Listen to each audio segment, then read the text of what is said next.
Hi, hello, good morning everyone. Welcome to the most comprehensive preparation platform, BYJU'S Exam Prep. And warm welcome to the Maha Marathon series and Maha Marathon class of Computer Organization and Architecture Part 2. Join the session quickly and mark your presence. I am Satya, waiting for you all to join the session. Soon after you join, we will start the session with interesting questions on the remaining topics of COA. Yesterday, we have already practiced machine instructions, addressing modes, ALU data path, CU design, IO interfacing, instruction formats, right? So we do have some more topics. What are those topics? I'll show you before we go for the practice. Okay, join the session quickly and keep liking the session, keep sharing the session. Let me introduce myself. I am Satya, research scholar with 15 plus years of teaching experience, mentored more than 35,000 students, qualified in GATE, UGC NET, SET and certified by Cisco. My areas of expertise include programming data structures, algorithms, computer networks, computer organization and architecture, and operating systems. Whoever have joined the session, could you please confirm my visibility and audibility? Am I visible and audible clearly? Guys, our favorite Abhinav Negi sir, who has pursued his masters from IIT Delhi with 11 plus years of teaching experience, would be taking a mega workshop where he will share 7 success mantras for 2024 GATE aspirants to become how a beginner can become a topper.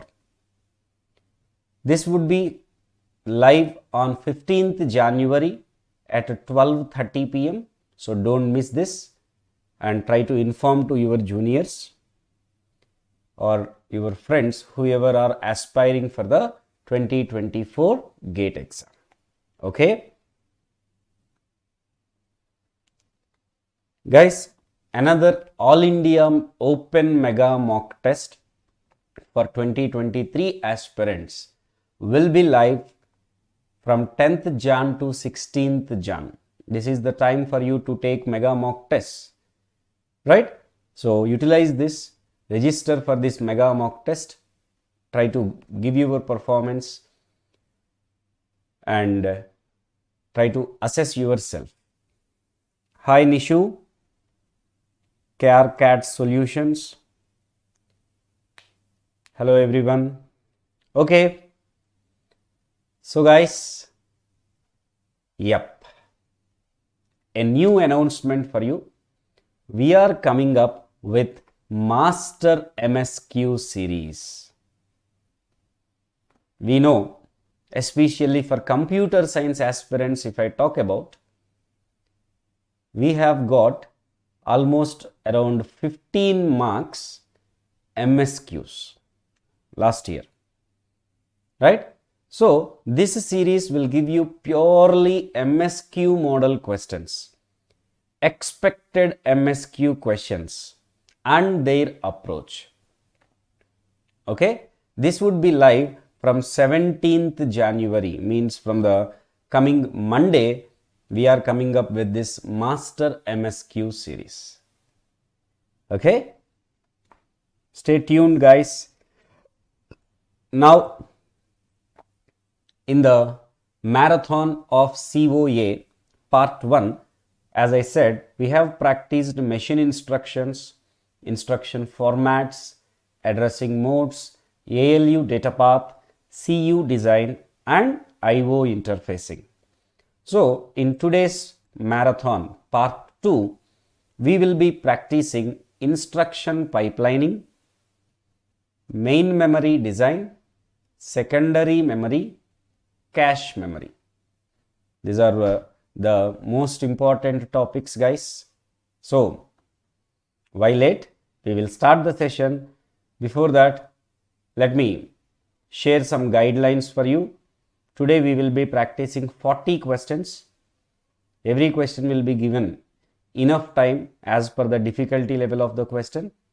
The timer starts once the question is displayed, and try to attach the question number with your answer and try to solve every solution on the paper to improve your accuracy and speed.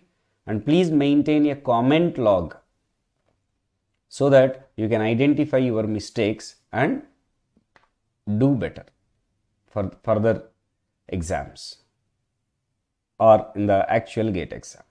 Okay. Hi Prasenjit, Aryan Kaurav, Sayal Malik. Good morning. Chalo, let us start the session with the topic main memory design at first. Okay. So are we good to go? Everybody, please confirm.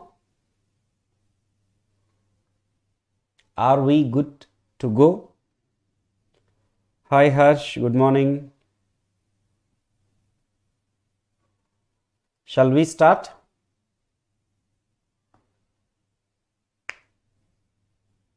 Everybody, please respond. Please respond.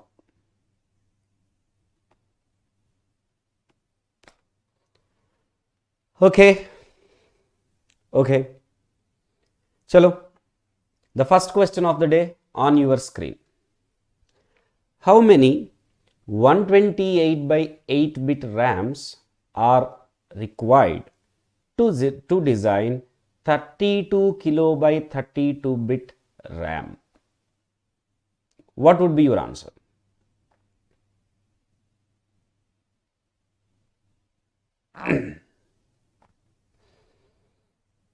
We are having 128 by 8 bit RAM configuration.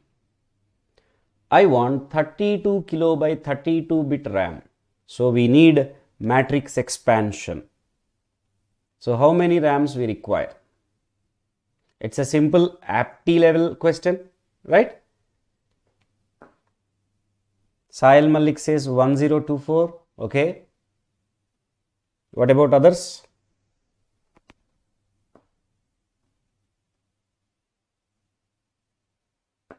Let's see. Let's see. The given RAM configuration is this. Required configuration is this. So, number of RAMs required will be equal to, let me change the color. Yeah. Required RAM size divided by given RAM configuration. So this would be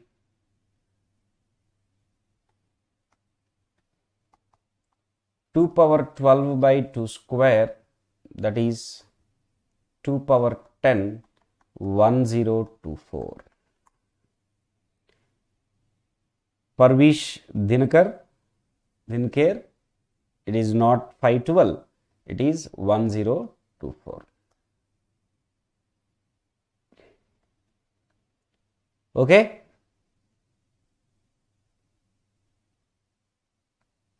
Chalo. Let's proceed to question number 2.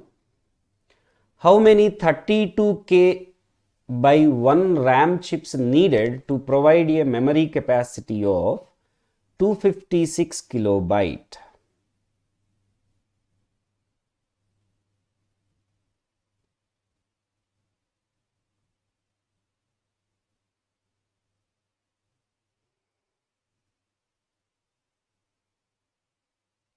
It's another simple question, but these model questions are what occurred in the previous GATE, guys. No, I know this is very simple question, aptitude level question, elementary question, but these are what the model questions from memory design we have got in the previous papers. A, C, okay. Given RAM configuration is 32K by 1 bit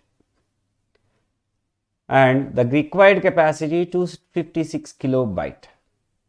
So, number of RAM chips needed would be 256 kilobyte divided by 32K into 1 bit. This is 256 into 2 power 10 into bytes is 8 bits divided by 32 into 2 power 10 into 1 bit.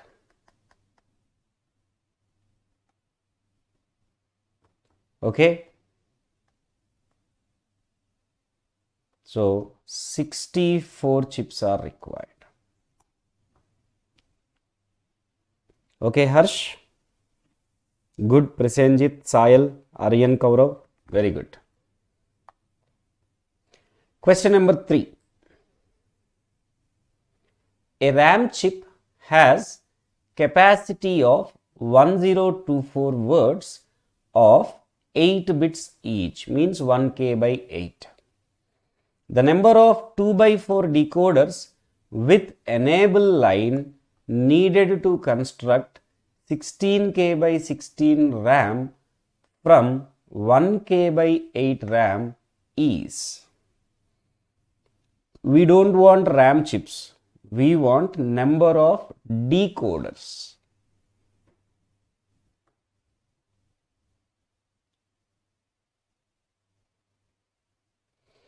Yes, please. What would be your answer?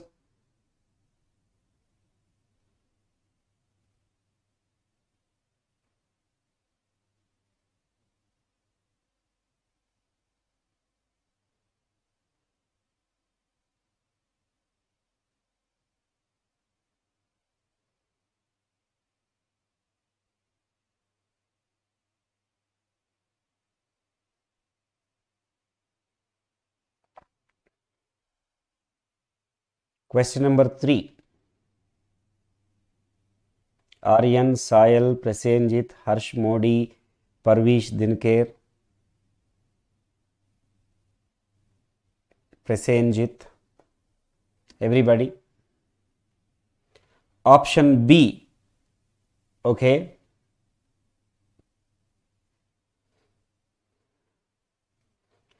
First of all, number of RAM chips needed is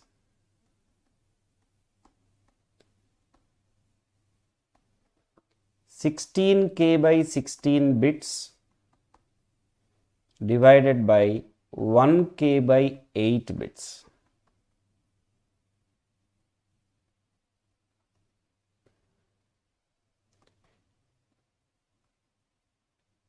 We require 32 RAM chips.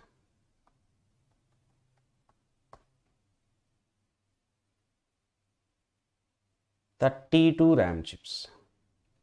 So for 32 RAM chips, how many required?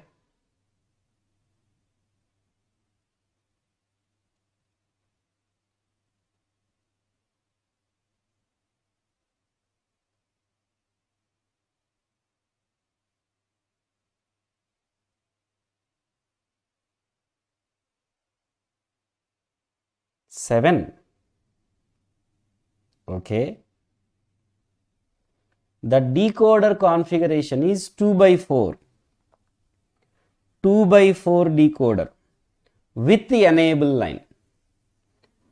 See, this is one decoder, this is one decoder, this is one decoder, and this is one decoder.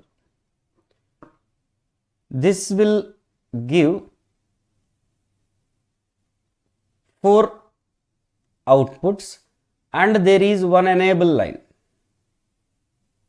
There is one enable line. That means we will connect one RAM chip here, one RAM chip here. In these two, one is selected by enable line. So for every decoder, 8 RAM chips are connected.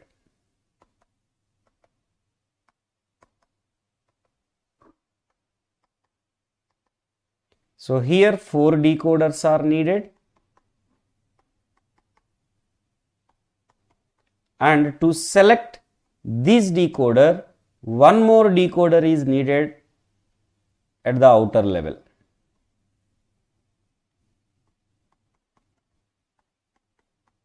So the total number of decoders needed is 5. Okay.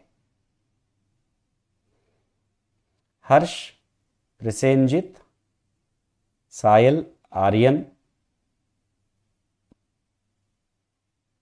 Parvish Dinkher. Okay. Question number 4. The capacity of a memory unit is defined by the number of words multiplied by the number of bits per word. How many separate address and data lines are needed respectively for a memory of 4K by 16?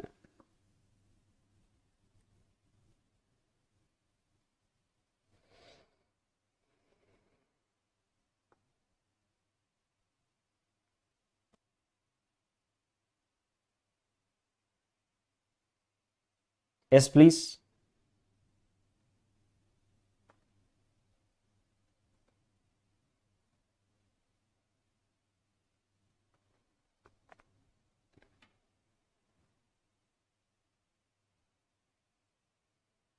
What would be the answer for question number 4?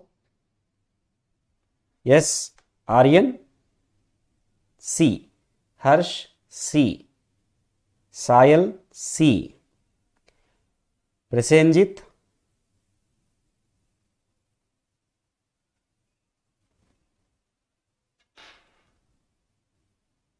okay.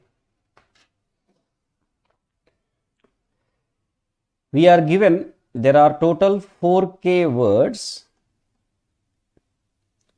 and each word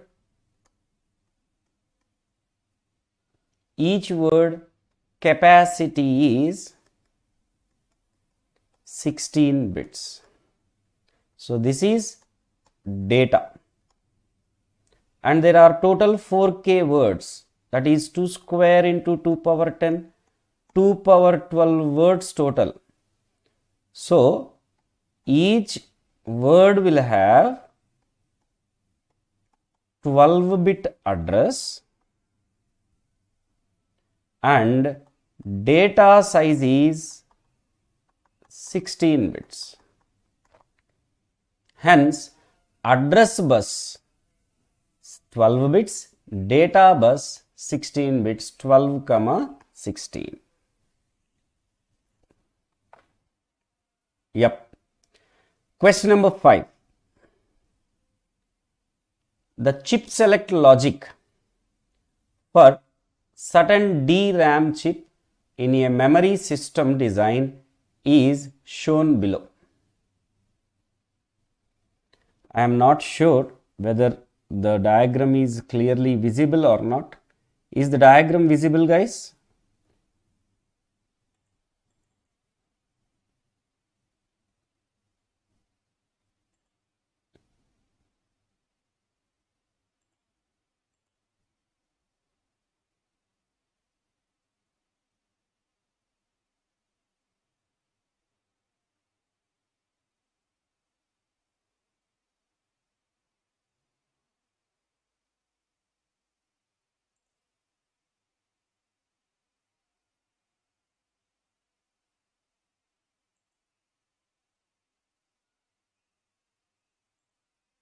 I think this should be visible.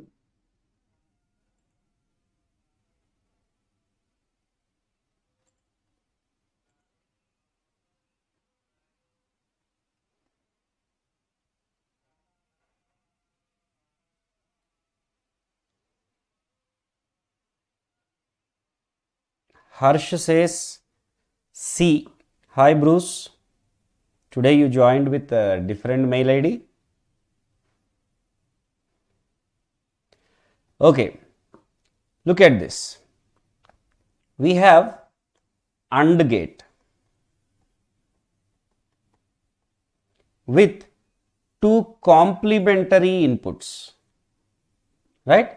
So A11, A12, A13, A14, A15. In this, A12 and A13 are complementary inputs. We know that AND gate produce 1 when all the inputs are 1. So every input must be 1. Then only this chip select is, this output is 1. Then we say it is selected.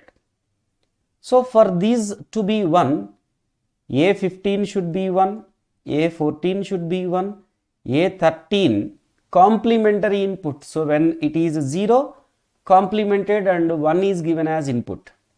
Similarly for A12, 0, A11 straight input, so 1. So these should be 1, 1, 0, 0, 1, and the remaining bits A10 to A0 can be from the range 0, 0, 0 to 1, 1, 1, right? This is what the range. So if I write those lines here, A15, A14, A13, A12, A11, A10, A9, A8, 7, 6, 5, 4, 3, 2, 1, 0. These are 1, 1, 0, 0.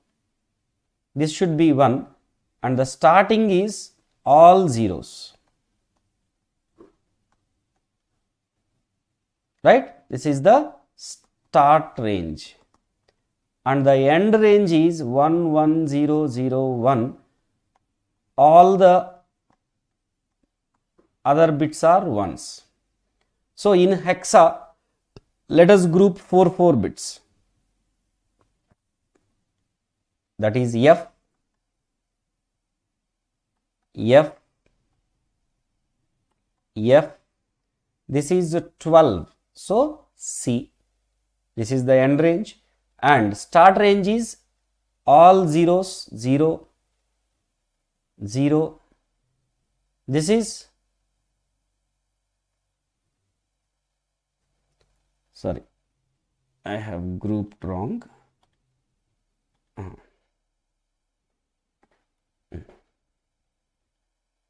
These 4 bits, this is 8 and this is C again. So the starting would be C8002 CFFFF. Yes, option C is the right answer.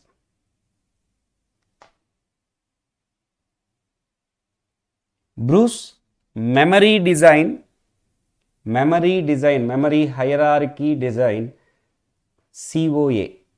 In COA, we can take it. Yes, some topics would be like that. In digital logic, you can learn. In COA also, you can learn. Okay. Like time complexity, we talk in data structures as well as algorithms in the same way. Okay. Question number 6.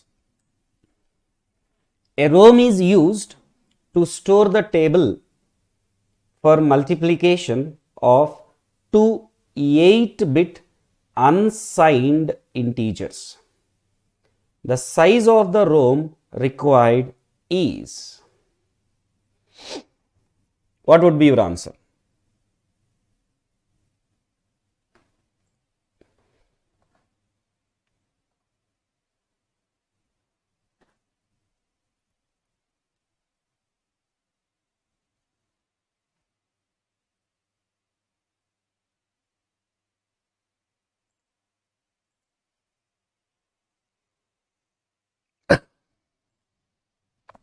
Question number 6, answer please.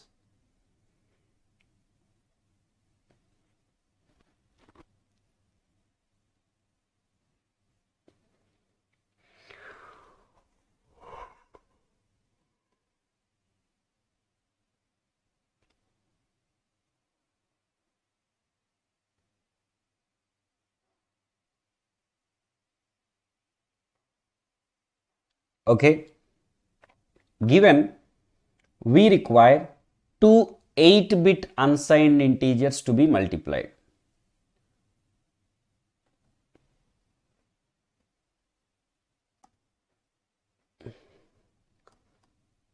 Two 8-bit, of course, unsigned numbers to be multiplied.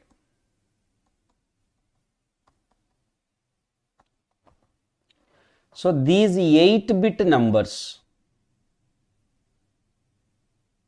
two 8-bit numbers, that means 8-bit plus 8-bit. This is the first number. This is the second number. Two numbers are 8-bit numbers. So we require 16-bit address line, because you have to give these two numbers, you have to store and what would be the result?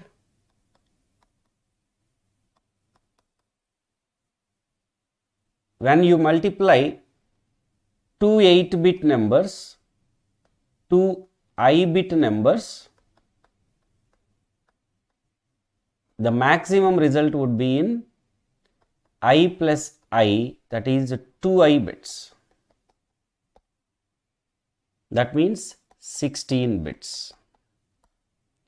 So 16-bit address line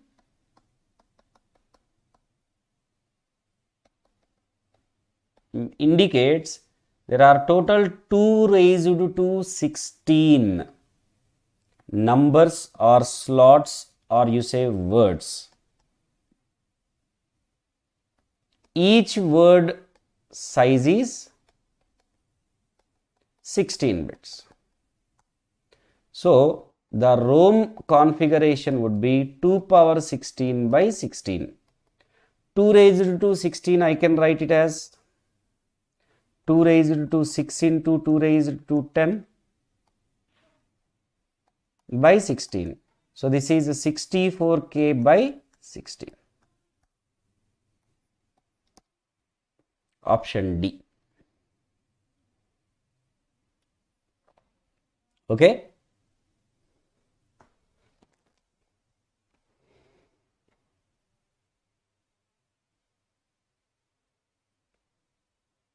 So basic questions only these are, but please know the approach and don't get confused or don't forget to convert the units.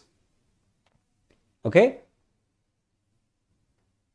Let us go to the next topic, that is instruction pipelining. One of the most weightage topics of COA, instruction pipelining, very important topic, one of the most weightage topics. Chalo, let us start. Question number 7. The floating point unit of a processor using a design D takes 2 T cycles compared to T cycles taken by the fixed point unit. That means fixed point unit takes T cycles and floating point unit takes 2 T cycles. If there are more design suggestions, D1 and D2. D1 uses 30% more cycles for fixed point. Okay. 30% more.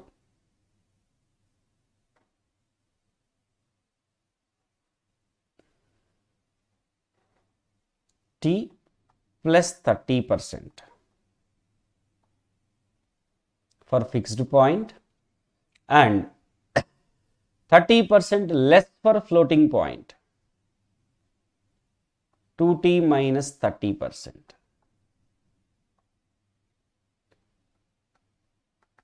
Design D2 use 40% less for fixed point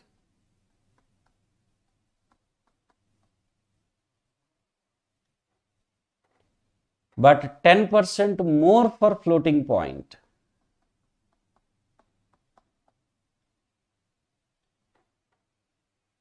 Okay. For a given program which has 80% fixed point operations and 20% floating point operations, which of the following ordering reflects the relative performances of these three designs? Di greater than Dj means Di is faster than Dj. Okay. Yes, please. What would be your answer for this question?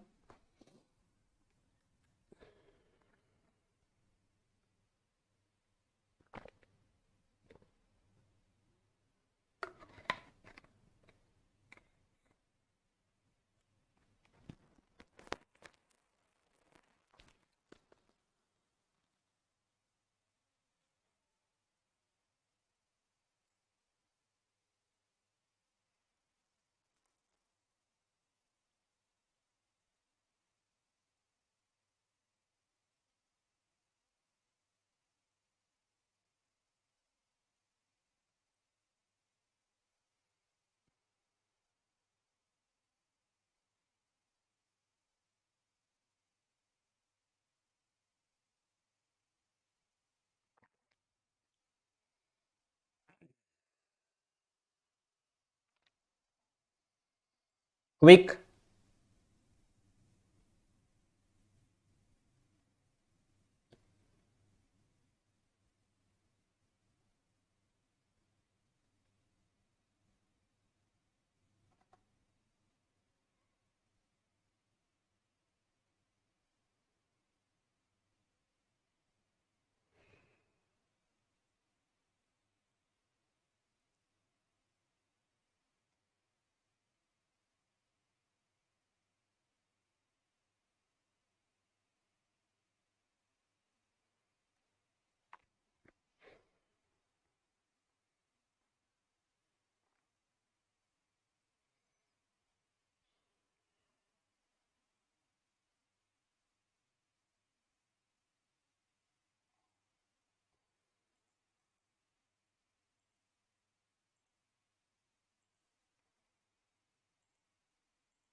Option B.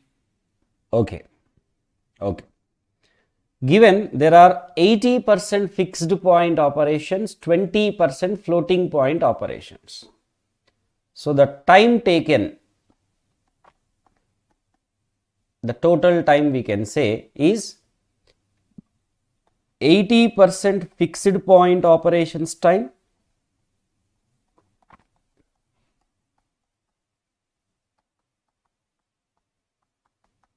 plus 20% floating point operations time.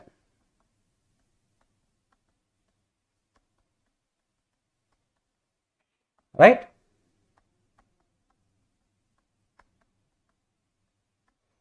Now design D takes T time for fixed point operations, 2T time for floating point operations. This is 0.8 into T plus 0.4T, that is somewhere 1.2T. Let it be. Design D1 is taking 30% more time for fixed point, 30% less time for floating point. 30% more means if it is 1, that takes 1.3, right?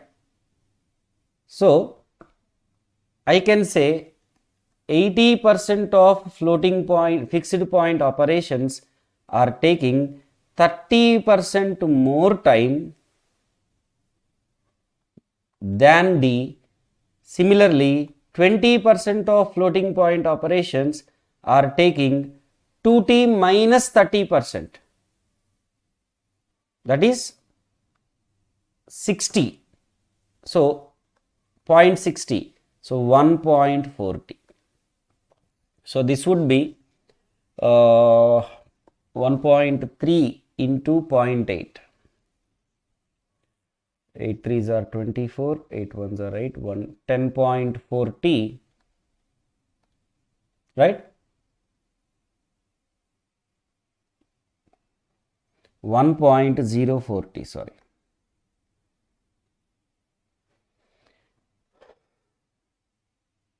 (1.04T) plus 0.28T. 0.808T, 14 2s are 28, 28T. So this would be 1.32T, 32T. Now design D2 is taking 40% less time than T for fixed point, 10% more for floating point. So fixed point operations 40% less. So 0.60. Floating point operations 10% more. So 2.2T. So this would be 0.48 into T plus 22 2s are 44. So 44T. This is 0.92T. So which is taking more time? D1 is taking more time. D2 is taking very less time. D is taking less time. Okay. So which is said to be faster? Which it takes less time, very less time. So D2 is faster than D than D1. D2 faster than D than D1. Option B is the right answer. Clear?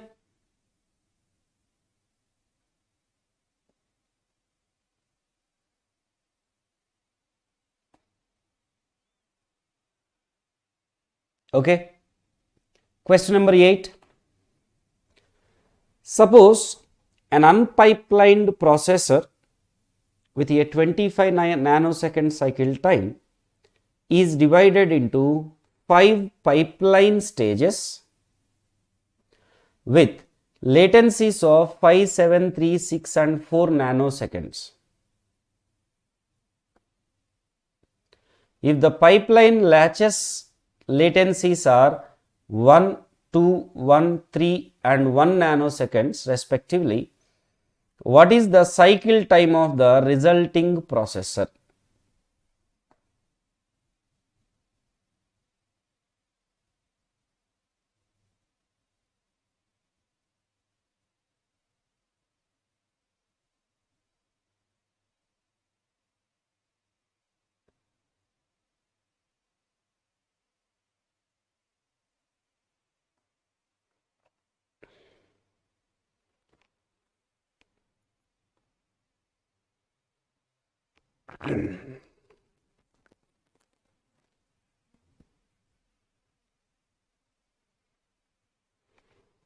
Sahil Malik, latency means what question that is?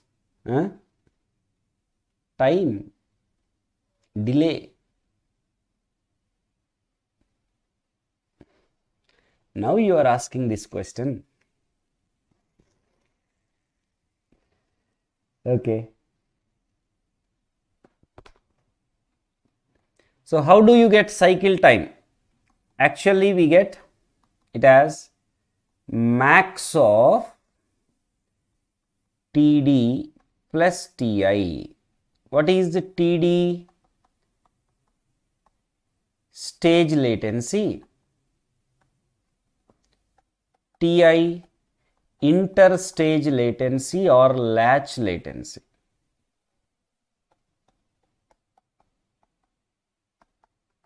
Latch means buffer, the intermediate buffer. So this would be max of 5 plus 1, 7 plus 2, 3 plus 1, 6 plus 3, 4 plus 1. This is how you have to take RN, not individually. Okay? Max of 6, 9, 4, 9, 5, 9 nanoseconds. Guys, if you take individually max of 5, 7, 3, 6, 4 plus max of 1, 2, 3, 1, 2, 3, 1, 3 and 1, this you will get 7 plus 3, that is 10 nanoseconds. This is wrong. In this way you should not take. You should take together. Okay? So the answer is 9.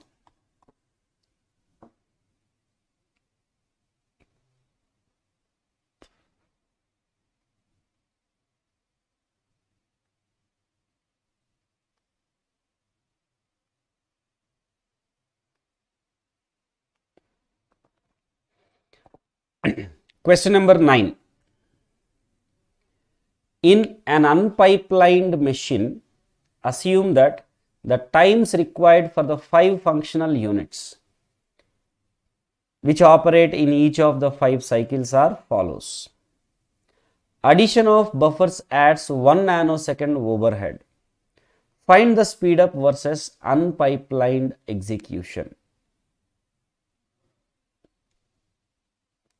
Yes, please.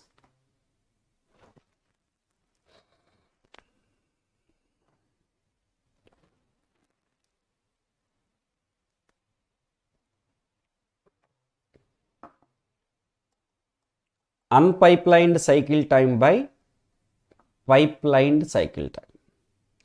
Unpipelined cycle time is summation of all the stage delays. Pipelined cycle time is maximum of TD plus TI or max of TD plus TI, just one TI you can say. So that is 10 plus 8 plus 10 plus 10 plus 7 divided by max is 10 plus 1, that is 11 is what max. So this is 18 plus 20, 38 plus 7, 45 divided by 11, 40, 11 4s are 44, 1.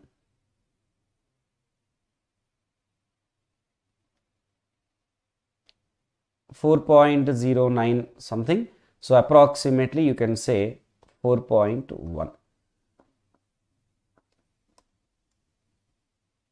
Okay.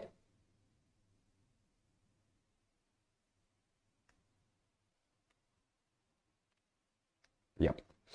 Question number 10. A non-pipeline system takes 50 nanoseconds to process a task. The same task can be processed in a 6-segment pipeline with the clock of, it's not if, clock of 10 nanoseconds. Determine the speed up ratio of the pipeline for 100 tasks, and what is the maximum speed up that can be achieved.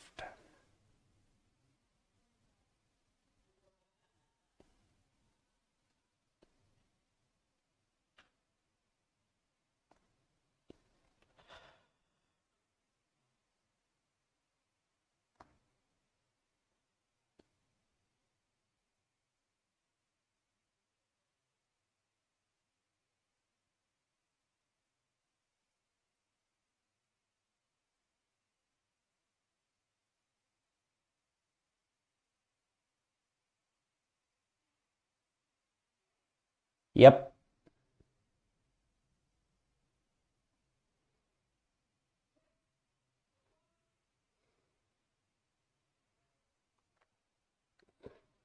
Speed up is non-pipelined time divided by pipelined time, undoubtedly.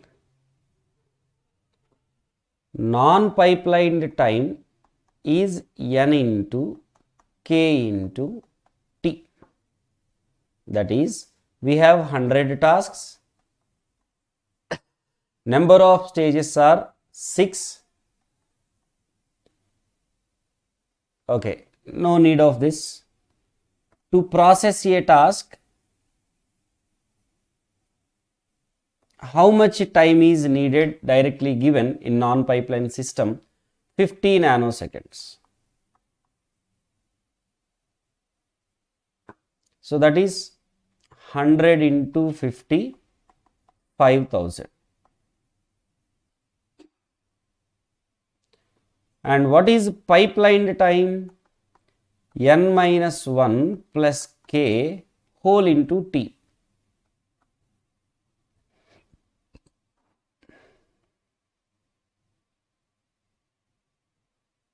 So this is 100 minus 1 plus 6 into 10 nanoseconds. So this is 105 plus into 10, 1050 nanoseconds. Now speed up will be 5000 divided by 1050. What is that value?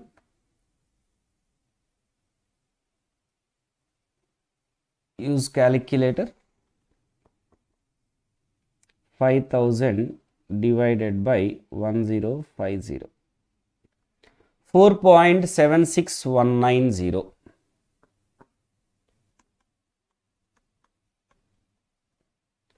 So yeah, we can say 4.76. And what is the maximum speed up? Maximum speed up will be always equal or less than number of stages. So S max will be less than or equal to 6. Hence, the speed up is 4.76, max is 6. Okay? Yes, good. Sayal, Aryan, Harsh, very good. So, how many you got out of this 10? The first 10 questions, how many you scored well? How many you scored correct?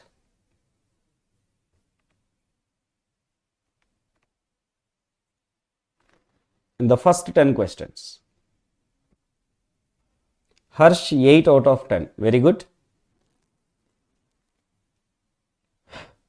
Aryan, Prasenjit, Sayal Malik.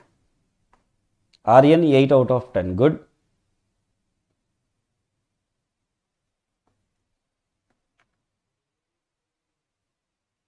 Everyone, give your response.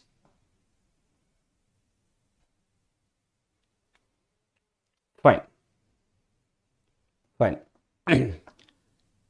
Let's proceed to question number 11 on your screen. An instruction pipeline has 5 stages where each stage takes 2 nanoseconds and all instructions use all 5 stages. Branch instructions are not overlapped, that is, instruction after the branch is not fetched till the branch instruction is completed under ideal conditions. Okay. Calculate the average instruction execution time assuming that 20% of all instructions executed are branch. Ignore the fact that some branch instructions may be conditional. Yes.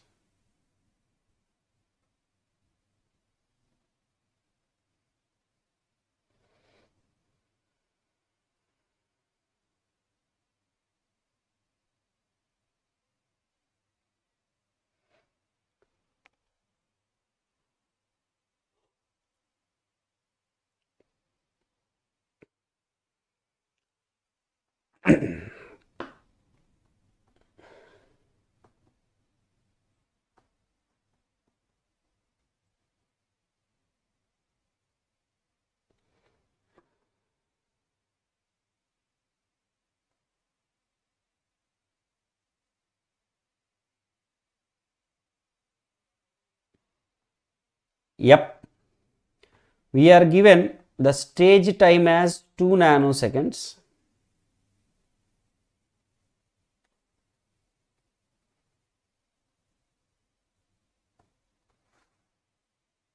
Option D, Shima. Okay. Branch instructions frequency is 20%.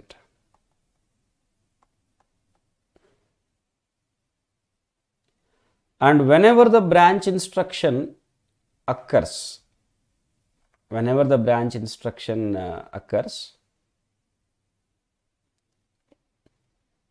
the next instruction is not fetched.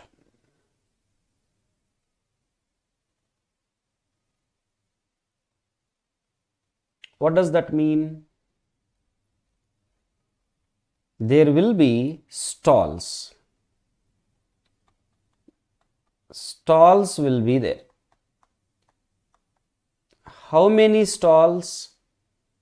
When you know that it is a branch instruction, after you fetch the instruction, once you decode, while decode, no instruction is fetched. So, as it is given total 5 stages, I am assuming the stages are like this. So, how many stalls will be there? 4 stalls.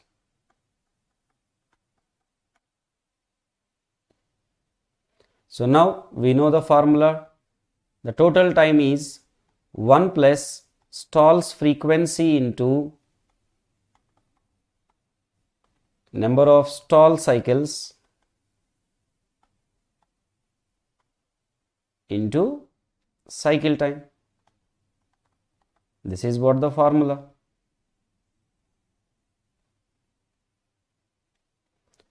So, T will be 1 plus 20 by 100 into 0.4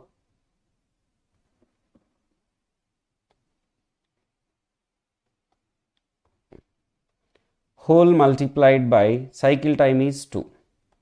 So, this is 1.8 into 2, 3.6 watt nanoseconds. Option D is the right answer.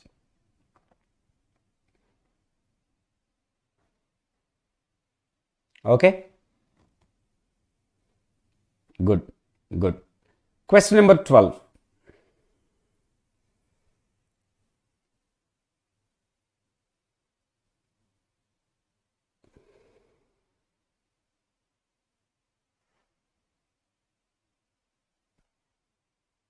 Yeah, in that way also we can write 20% branch instructions. The other instructions takes normal cycle time.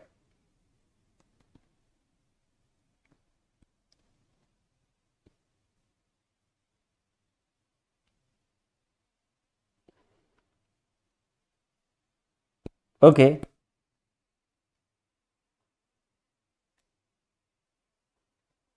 but you should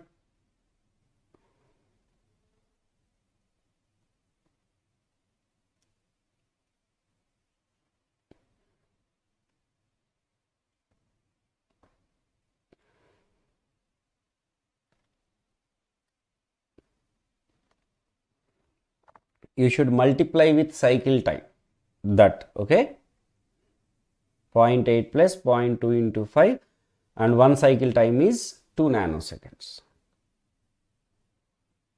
Okay, question number 12, answer is option D. Okay, consider a non-pipelined processor with clock rate of 2.5 gigahertz and average cycles per instruction of 4. The same processor is upgraded to pipelined processor with 5 stages, but due to internal pipeline delay, clock speed is reduced. Of course, it gets reduced to 2 gigahertz. Assume there are no stalls in the pipeline, then the speed up achieved in the pipelined processor. Always speed up we can calculate with respect to non-pipelined like this, non-pipelined time by pipelined time.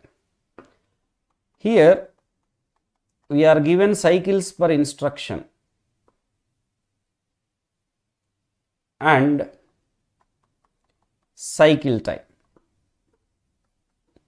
4 cycles per instruction and cycle time I can write as 1 by frequency. So this is 4 divided by 2.5.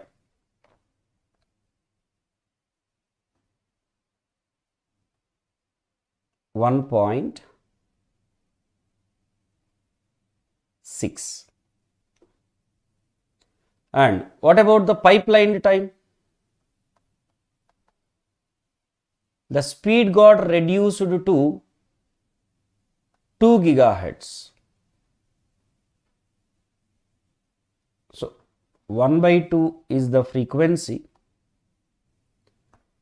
And what would be the cycles per instruction? The ideal CPI is 1 into 1 by 2, that is 1 by 2.5. Now 1.6 by 0.5, 16 by 5, 3.2 is what the speed up.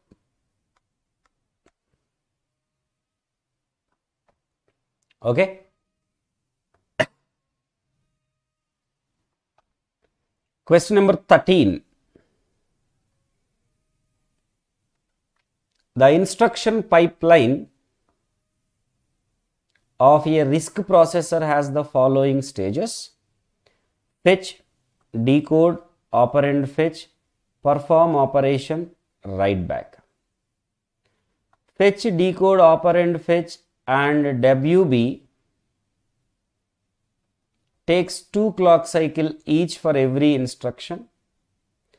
Consider a sequence of 100 instructions.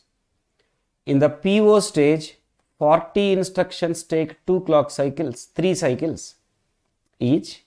35 take 2 and remaining 25 take 1. Assume there are no data hazards, no control hazards. Okay. So the number of clock cycles required for completion of execution of sequence of instructions. What would be the answer for this question? Everybody?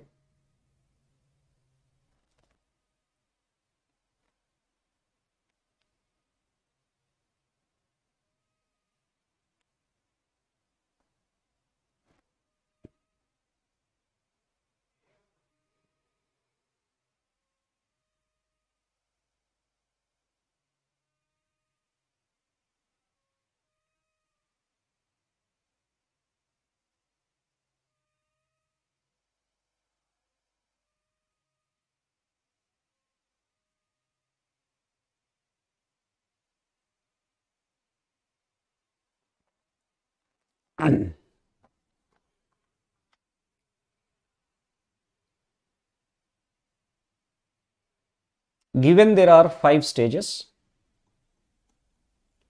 fetch, decode, operand fetch, perform operation, and write back. For 40 instructions, PO is taking 3 cycles. For 35 instructions, 2. For 25 instructions, 1 cycle. Right? That means if you take max of this 2,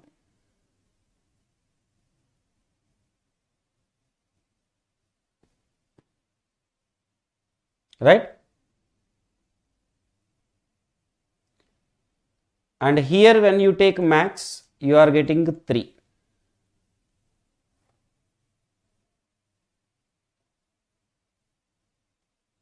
So you may calculate it as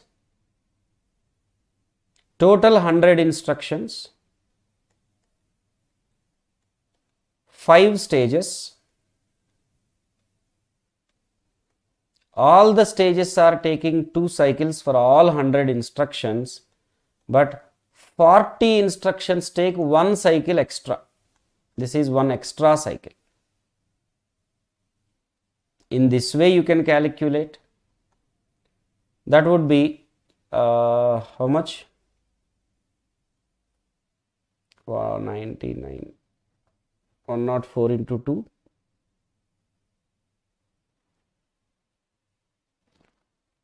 208.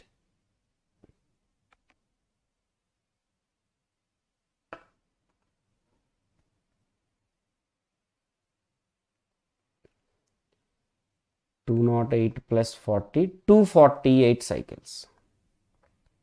No sir, we don't do like that. We will calculate for 60. You may calculate in that way. 60 instructions max is 2 plus 40 instructions max is 3. So this is 64 into 2 plus 44 into 3.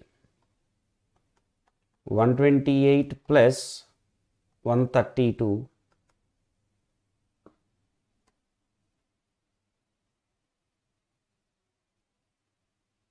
260 we are getting.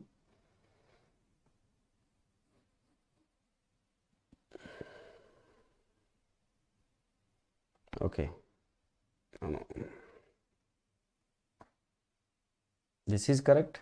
105, 104 into 2, 208 plus 40, 248. It should be 248, 260. In this way, if you calculate, you are getting 260. Why? Because here we are doing in sequence. It is not pipeline.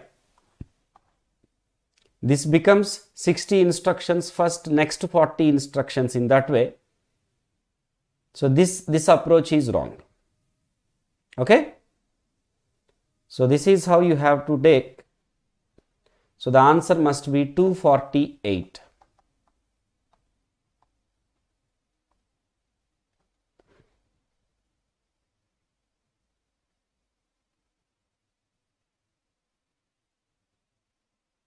Harsh, not 219, it should be 248.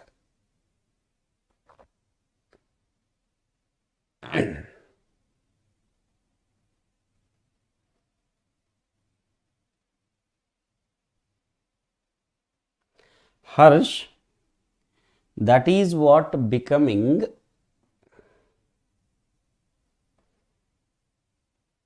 you have taken one clock cycle only. For 100 plus 5 minus 1 into 1 you have taken, thinking that it is the previous gate question. It is previous gate question but modified to 2.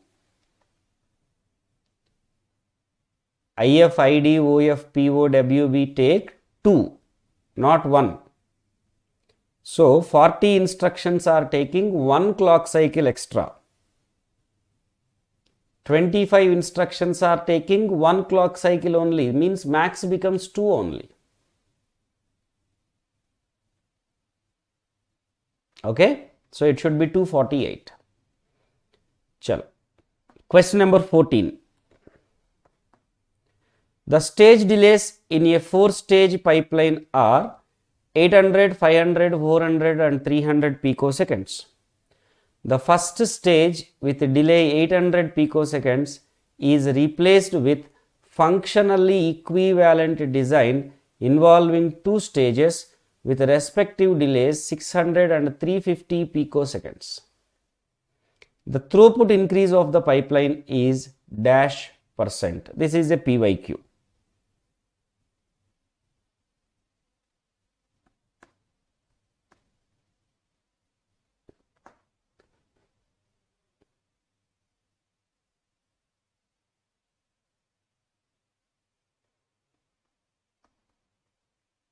Old design is having 4 stages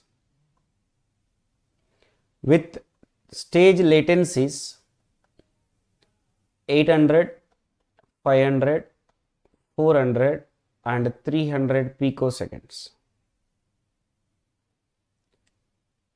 The new design has 5 stages. 800 is divided into 2 equivalent stages, 600, 350.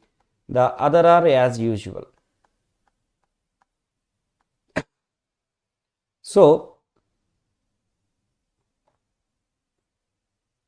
what would be the old design small t we take?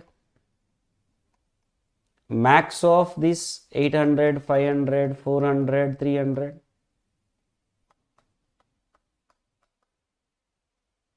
That is 800. Let it be T1. And a new design cycle time,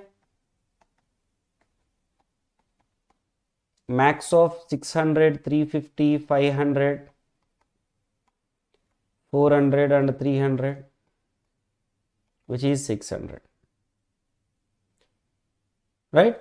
So, I want the throughput increase.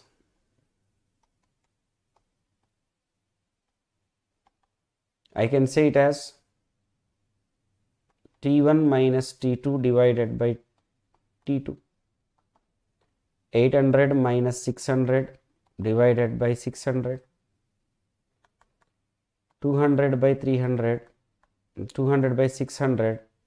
That is 1 by 3. 33.33%. Okay.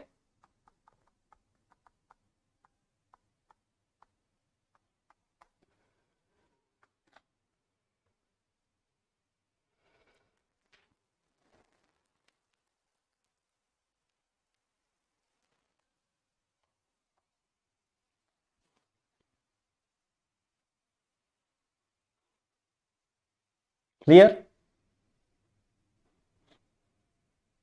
Question number 15. A 5-stage pipelined processor has an instruction fetch, decode, operand fetch, perform operation, write operand stages. IF, ID, OF, WO take 1 clock cycle each for any instruction. PO stage takes 1 clock cycle for add and sub, 3 clock cycles for mul, 6 clock cycles for div. Operand forwarding is not used in the pipeline. What is the number of clock cycles needed to execute the following sequence of instructions?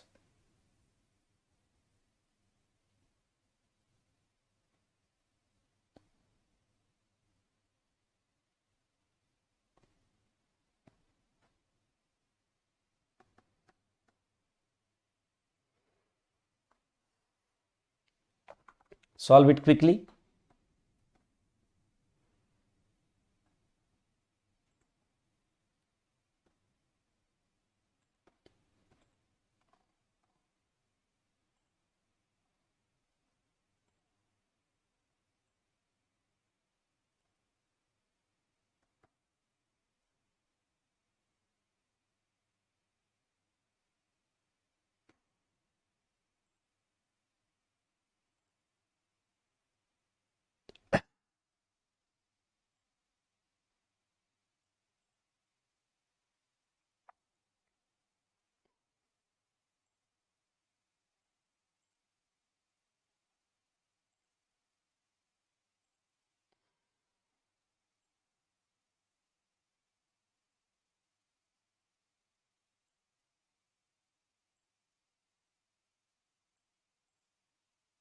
(21).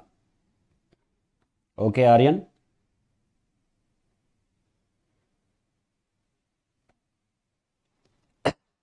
Let's see.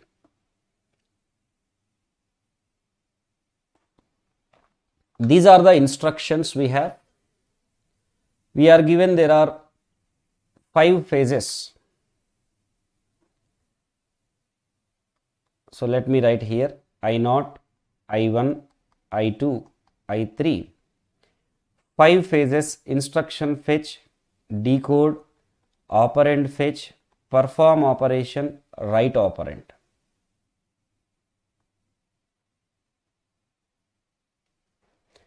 They only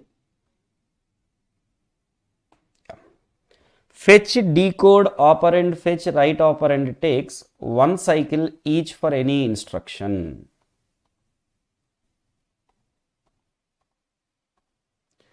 PO takes 3 for mul, 6 for div, 1 for add and sub. This is what the simplified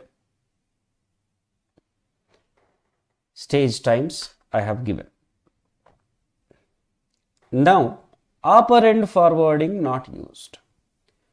Operand forwarding is for the data dependencies, right? Especially read after write dependency. So, if you observe,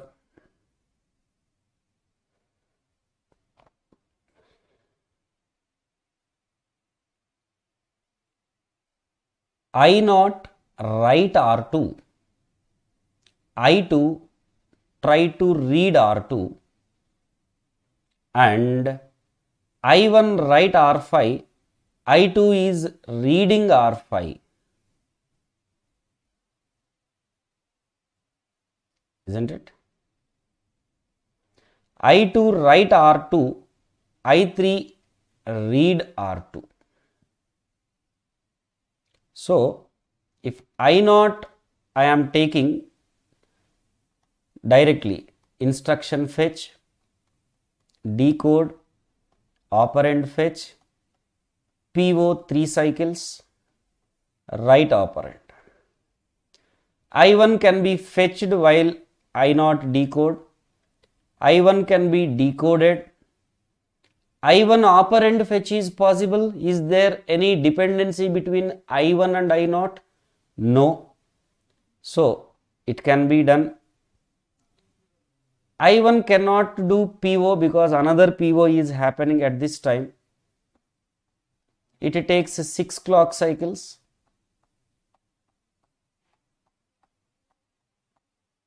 And then WO. Now, I2 can be fetched, decoded. But I2 operands R2 will be available only after I1, I0 write the operand. Here it would be available. And R5 it should be available. You have to wait till I1 complete. So, all these will be stalls. Here only operand fetch can be done by I2. Okay? And PO takes 1 cycle, WO takes 1 cycle. Then I3 fetch can be done decode can be done, no issue.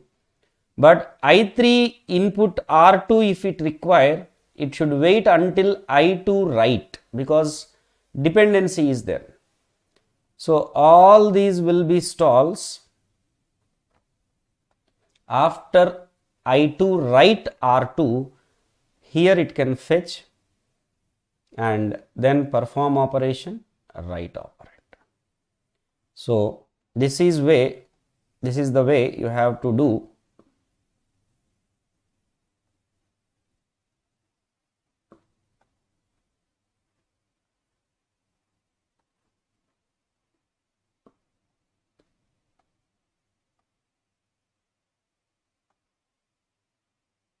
Okay, so count number of cycles: 1, 2, 3, 4, 5, 6, 7, 8, 9, 10, 11, 12, 13, 14, 15, 16, 17, 18, 19, 19 clock cycles, dear friends. Aryan, 19 clock cycles.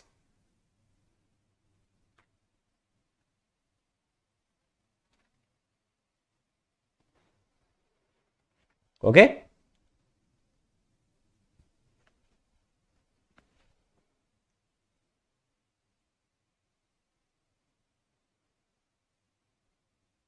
Harsh, Shima, you have considered operand forwarding. Clearly it is mentioned. Clearly it is mentioned that operand forwarding not used.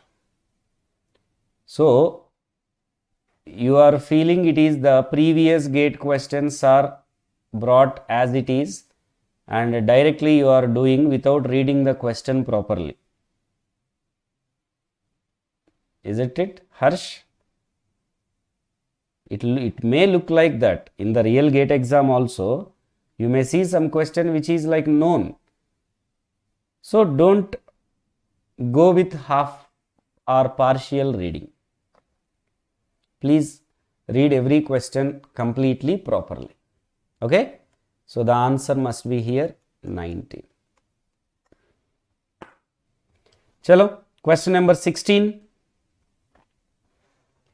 Consider a 6-stage instruction pipeline where all stages are perfectly balanced. Assume that there is no cycle time overhead of pipelining. When an application is executing on this 6-stage pipeline, the speed up achieved if 25% of the instructions incur 2 pipeline stall cycles.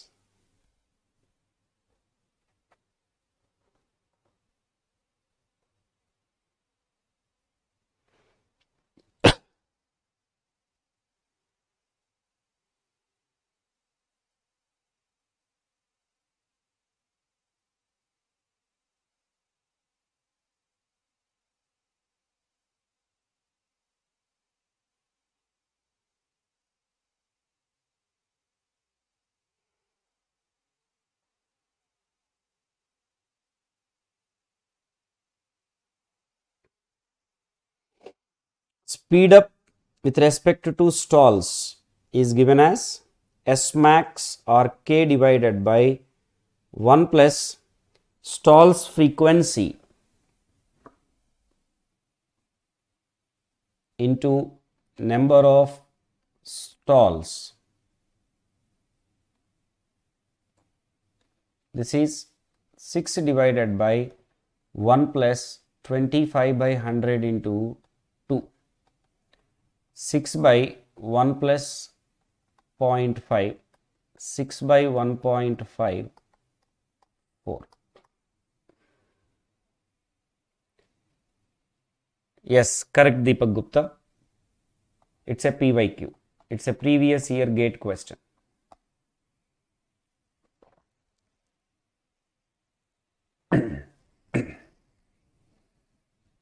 Question number 17. A particular parallel program computation requires 100 seconds when executed on a single processor. If 40% of this computation is inherently sequential, will not benefit from additional processors, then theoretically the best possible elapsed time of this program running with 2 processors and 4 processors respectively are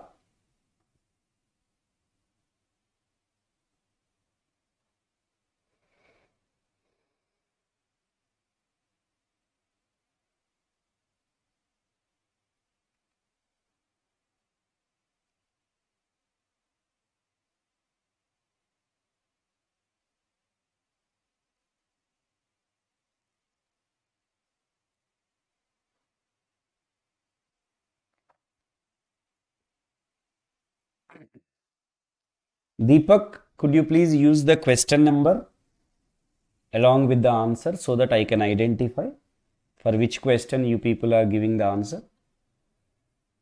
Given 40% of the computation is sequential. So if there are 2 processors, 40% should happen in sequence, then remaining 60% can be shared by 2 processors. So 30% CPU 1 can do, 30% CPU 2 can do. So parallelly which can be done, so 40 plus 30 is 70 seconds time it takes. Similarly, if I am having 4 processors,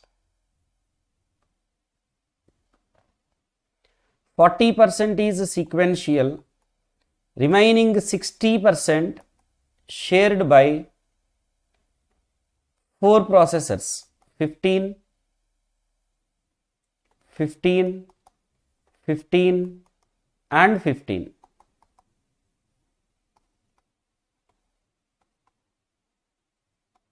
So this is 40 plus 15, 55 seconds.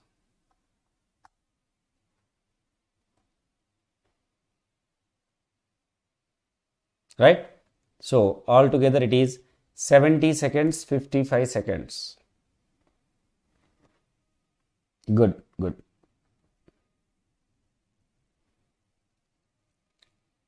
Shima, Sahil Malik, Harsh Modi, why suddenly you became silent? You got?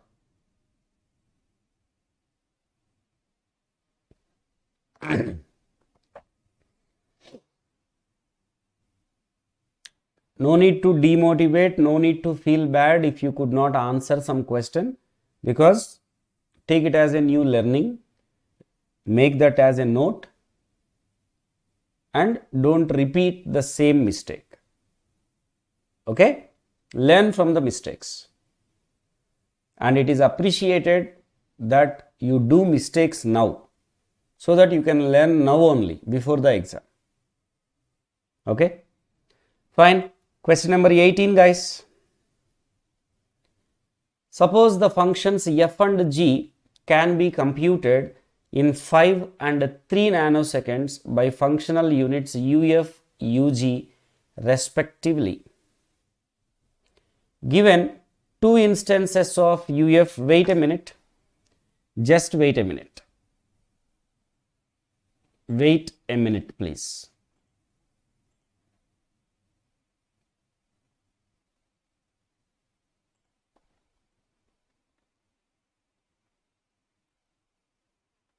Just I am modifying it wantedly. Okay.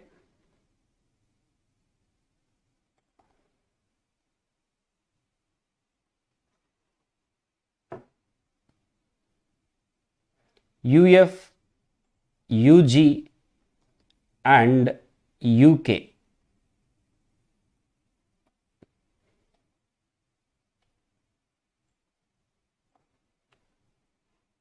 because it's a PYQ. So let us modify it so that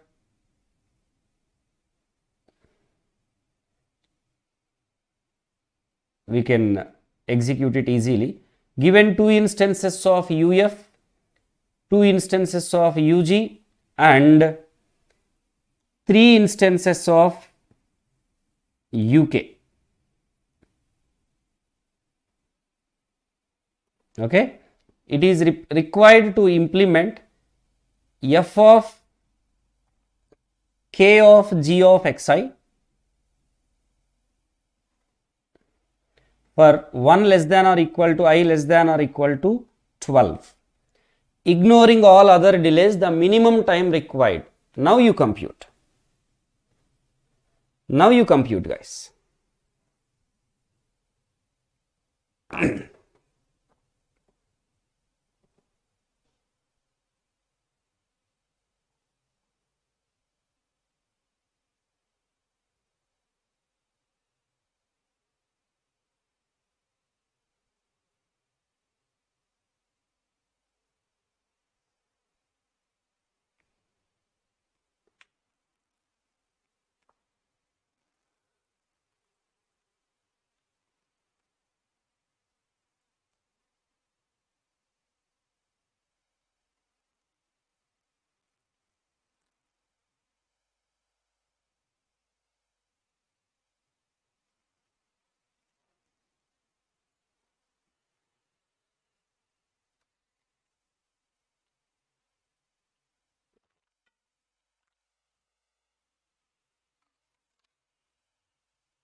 Okay, listen everyone.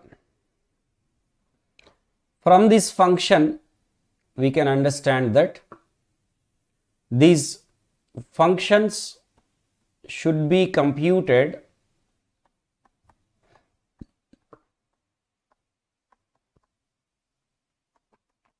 in which order? G of xi, then k of g of xi, then f of k of g of xi order. That means g, then k, then f.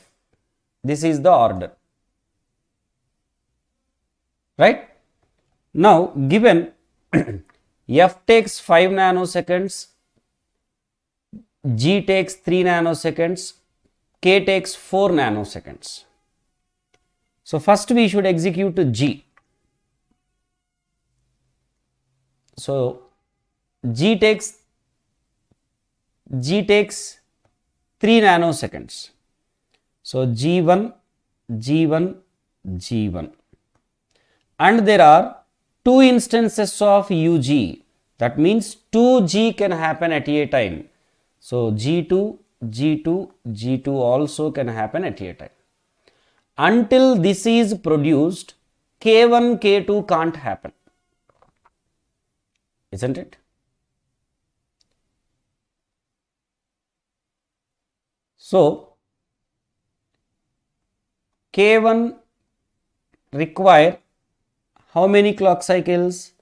4 nanoseconds. So K1, K1, K1,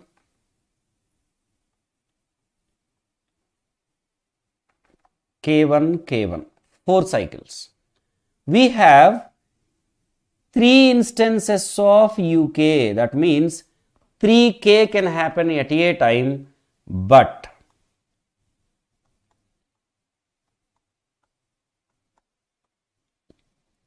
without G3, K3 is not possible. That means though you have 3 instances of UK, useless. Right? And while these are doing it, G3 can G3 G4 can be done. G3 G3 G3 G4 G4 G4. Similarly, G5 G6 G7 G8 G9 G10. अरे G11 G12.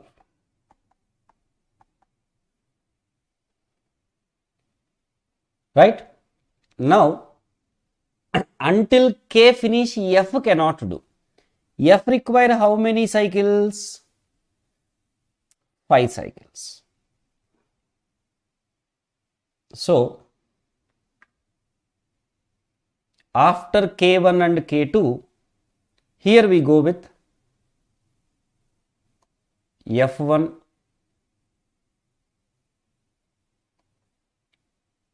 F2, F3, F1, 5 cycles, F1, F1, F1, F1, F1.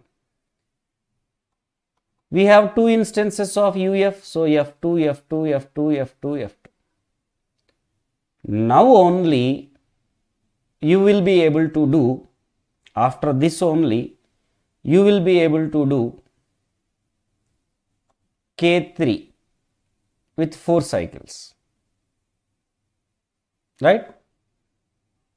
So 1, 2, 3, 4, 5, 6, 7, 8, 9, 10, 11,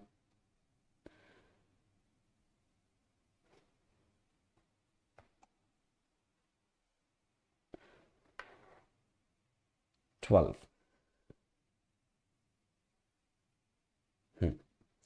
Now here only we can do K3. So K3, K3, K3, K3, K4,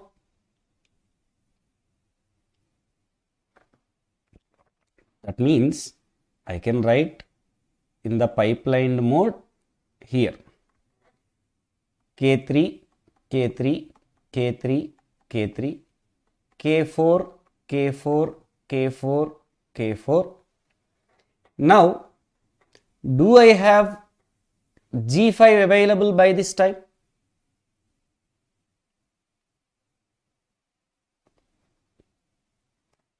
Available. So, when G5 available K3, K4, K5, that is what point. So, actually, I would be able to do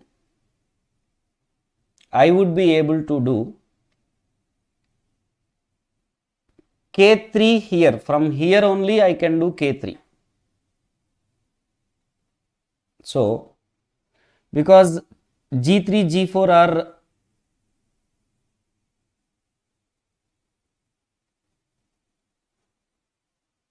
available, then what happened?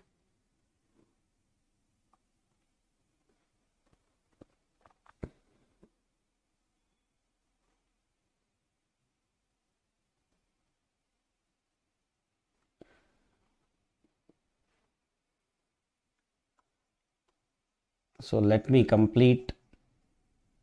give you one clarity in this, clear clarity. If you need to do K3, K4, G3 should be completed, G4 should be completed. Here itself G3, G4 are completed actually, isn't it? So, we have 3 instances of K, UK. So, actually here you will be able to do K3. K3. Now, K4 you will start here. K5 you can do here. Why? Because 3 instances, only 3 at a time.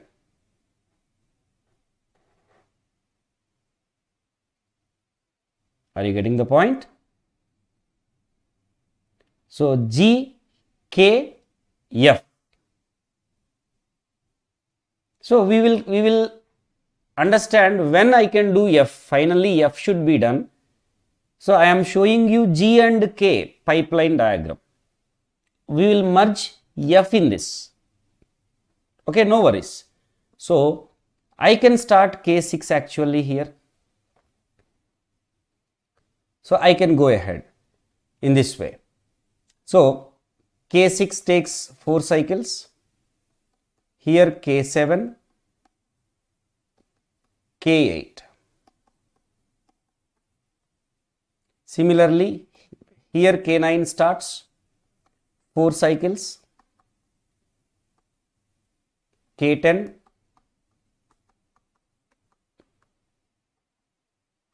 K11. Here K12 starts.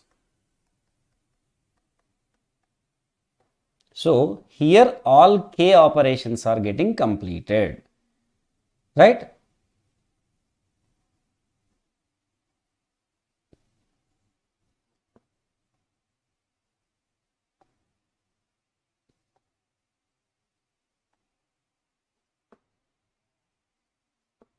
Now all G are completed.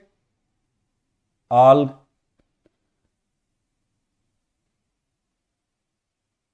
give me a moment. Again, we have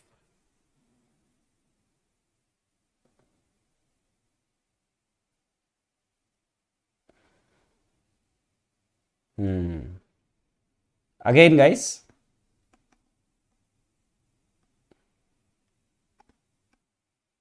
what happened?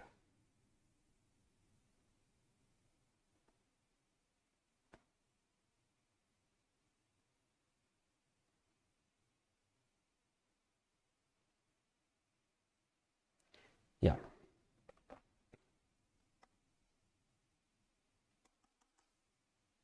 It is not getting erased. Give me a moment.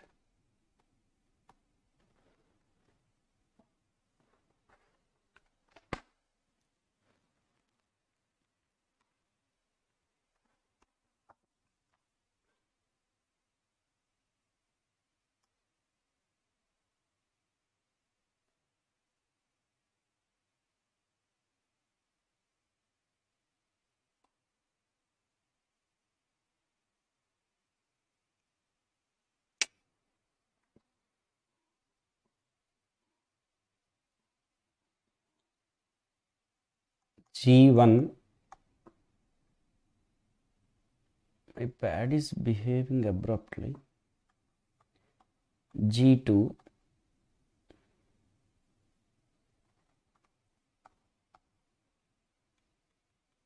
sorry guys, the pad is working not well.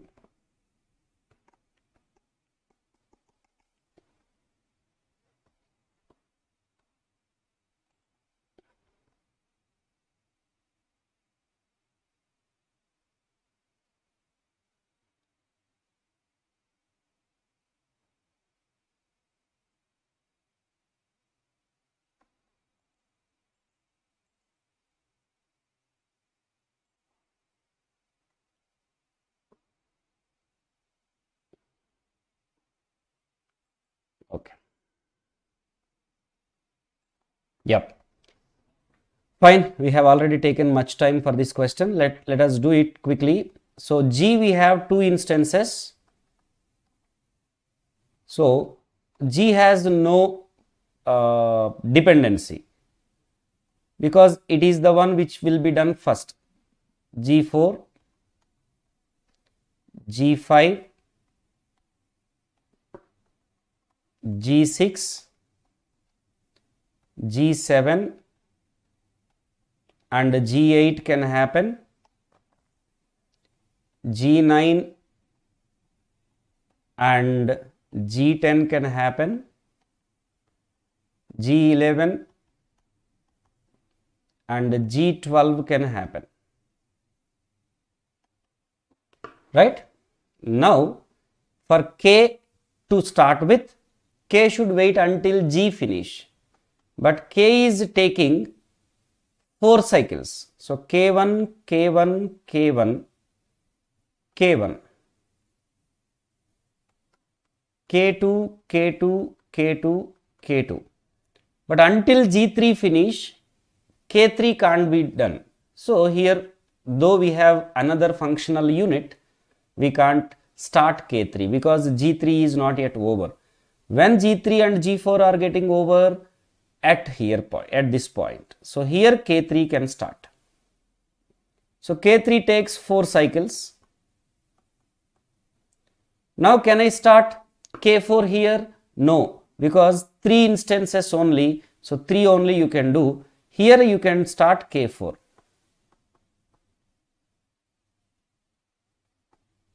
And where I can start K5? I can start only after G5 finish. So here I can start K5.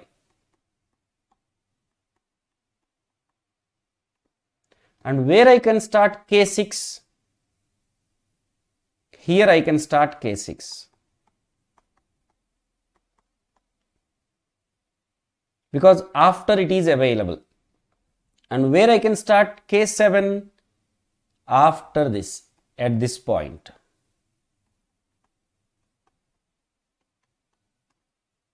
And K8, K8, here I can start.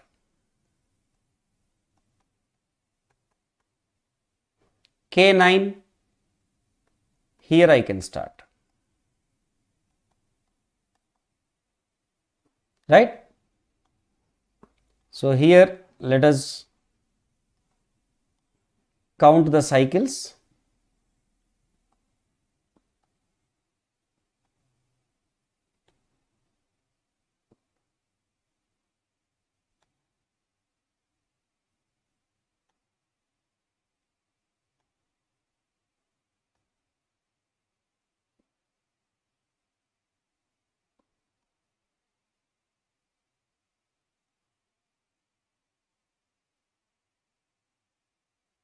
So it is 1, 2, 3, 4, 5, 6, 7, 8, 9, 10, 11, 12, 13, 14, 15, 16, 17, 18, 19, 20.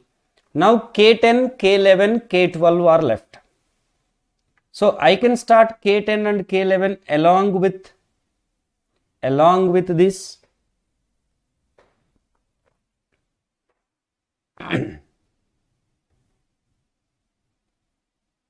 So K10, K11, K10 is available where for me? Here itself it is available. So here K9 is available actually for me. Here only K9 is available. Okay. So, and K10 I have to start here from 17th cycle. Okay. K10 I can start only from 17th cycle. And K11 I can start only from 19th cycle. Because after 18 only it is available. K12 I can start only after same 19th cycle. So K12.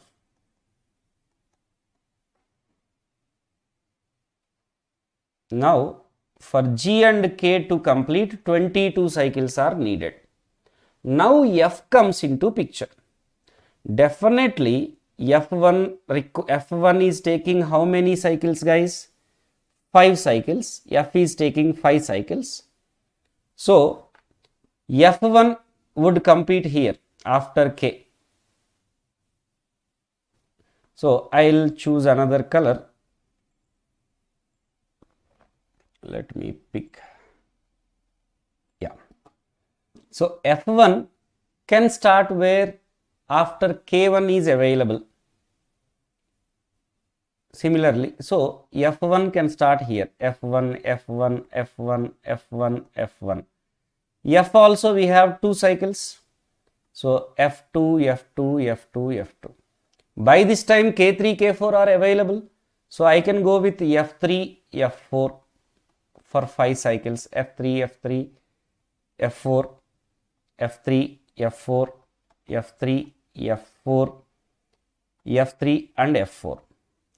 Now by this time K5, K6 are also over. So आराम से मैं F5, F6 भी कर सकता हूँ. F5, F6, F5, F6, F5, F6, F5, F6. By this time K7, K8 result is also available. So now from 22 I have to spend F7, F8. 23, 24, 25, 26, 27. Then F9, F10. 28, 29, 30, 31, 32. And F11, F12, 33, 34, 35, 36, 37. So to finish all these, total number of cycles needed are 37.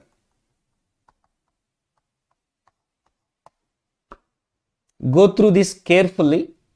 You might require to listen multiple times because it is little complexity I have included.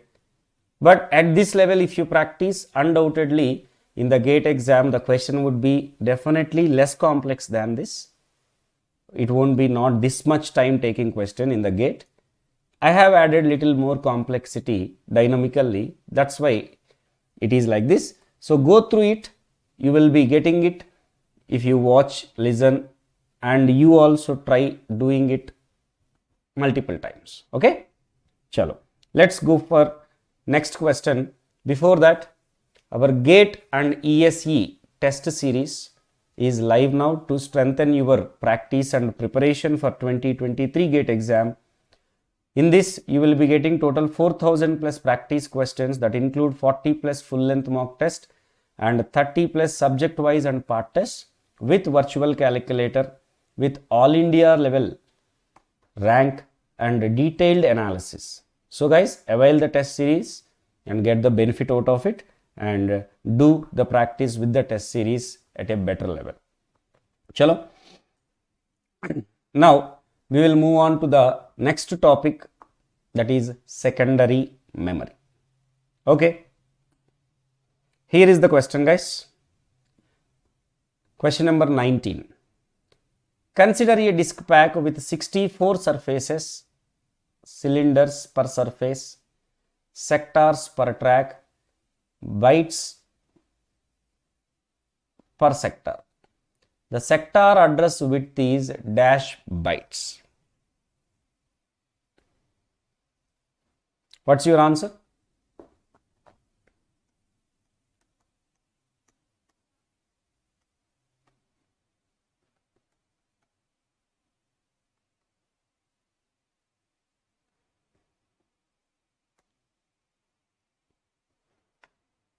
We have 64 surfaces, 32,768 cylinders,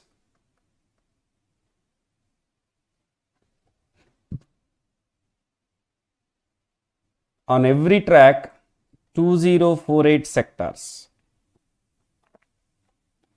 So this is 2 power 6 into 2 raised to 32,768 means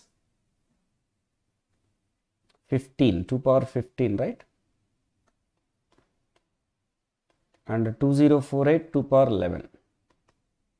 So this is 2 power 32 sectors. So 32 bit address for each sector. But I want the answer in bytes. 4 bytes, because 32 bits means 4. So the answer must be 4, not 32, because we want to give the answer in bytes. Clear? Aryan, Deepak, Shima, Harsh, Sahil, Malik, everybody else. Are we clear?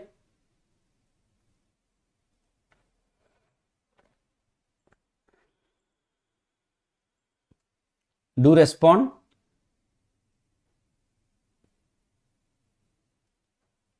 Let's proceed to question number 20. A disc has 8 equidistant tracks. The diameters of innermost and outermost tracks are 1 and 8 centimeters respectively.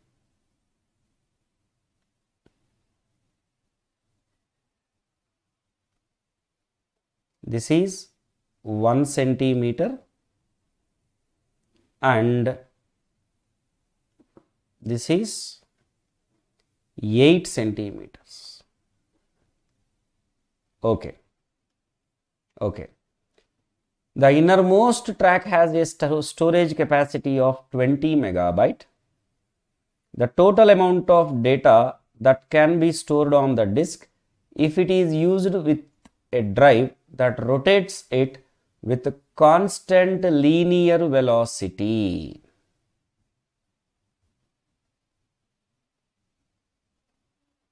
What is the answer? In constant linear velocity design, density is fixed.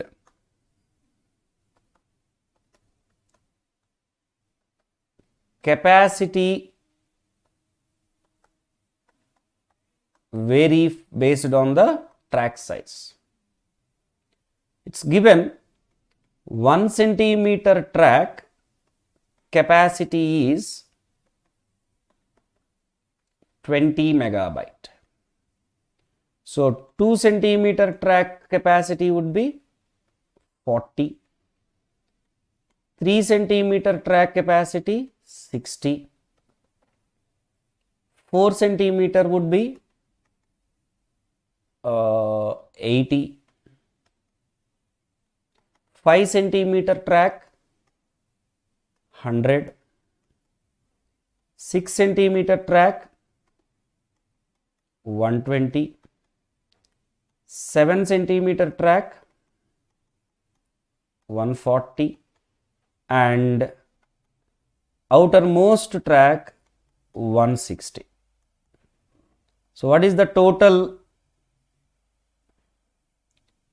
total size, total amount of data that can be stored? So total is equal to 6, 6, 12, 8, 20, 30, 42, 14, 56, 16, 720 megabyte. That is the answer. Deepak, 160 MB would be for the constant angular velocity design. But in CLV design, every track will have varying capacity. Okay? The answer would be 720. Chalo. Question number 21. Choose the correct statement or statements from below such that CLV and CAV indicates the disk head rotational behavior as constant linear velocity, constant angular velocity. So choose the correct statement. It's a MSQ question.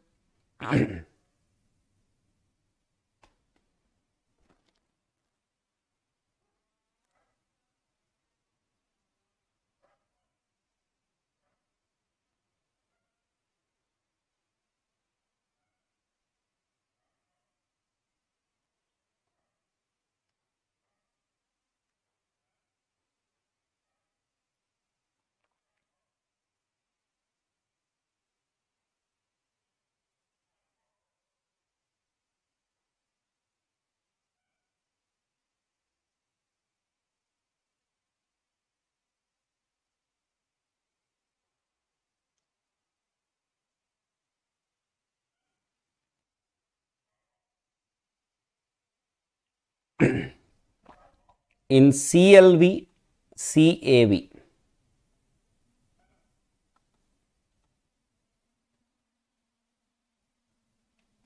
In CLV, density is fixed.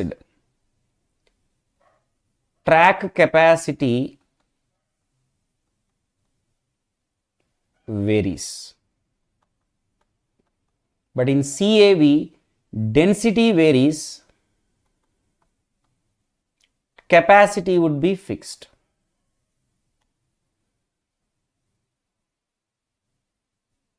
Okay.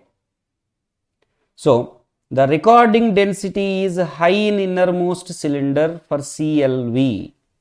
Density is fixed. There is no high low. Recording density is low in outermost cylinder.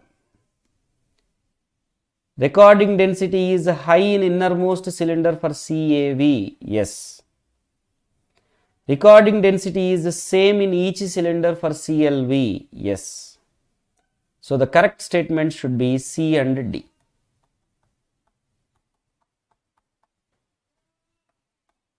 Okay.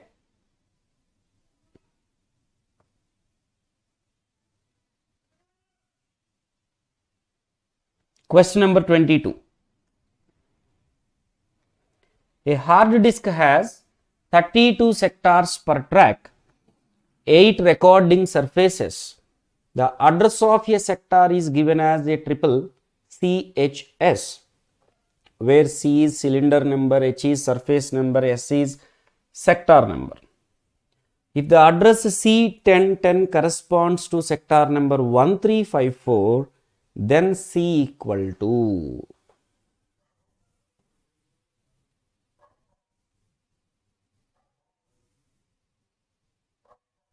And guys, keep liking the session, keep sharing the session, please.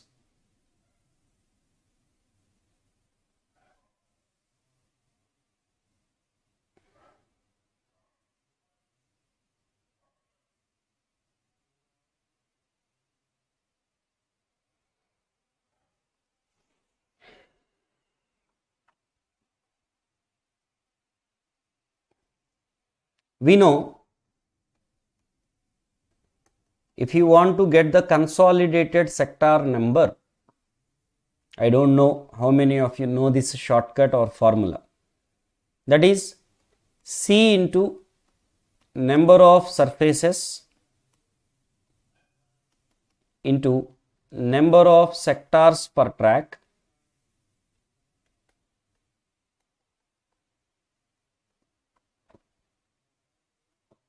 plus H into number of sectors per track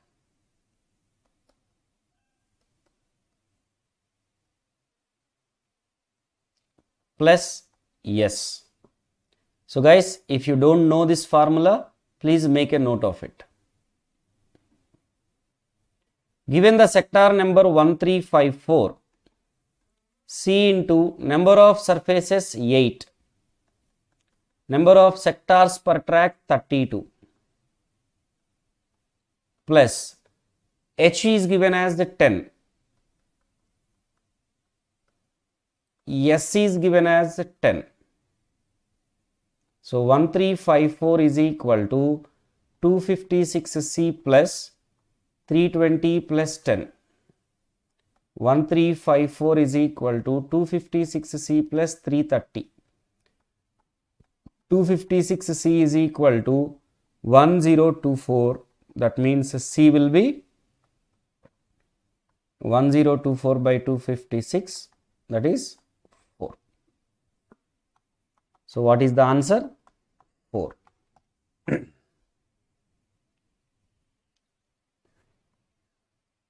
Clear?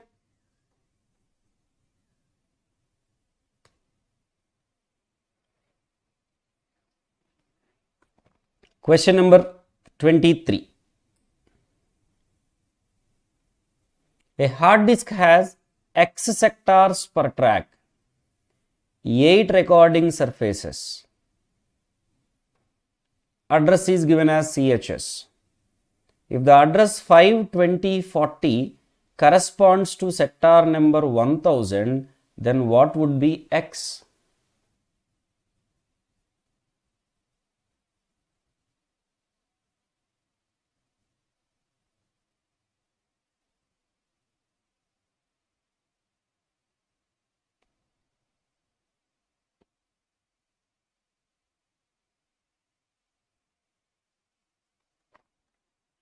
Five into 8 into X plus 20 into X plus 40 is 1000. 40x plus 20x plus 40 is 1000.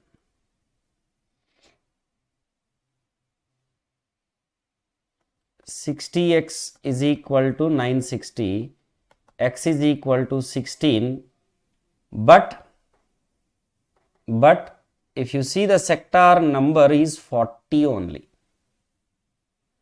and address H is given as 20. So as per the formula, you may derive this as x16, but 5, 20, 40 is invalid CHS actually. Why? Because there are only 8 surfaces, but given H as 20. How?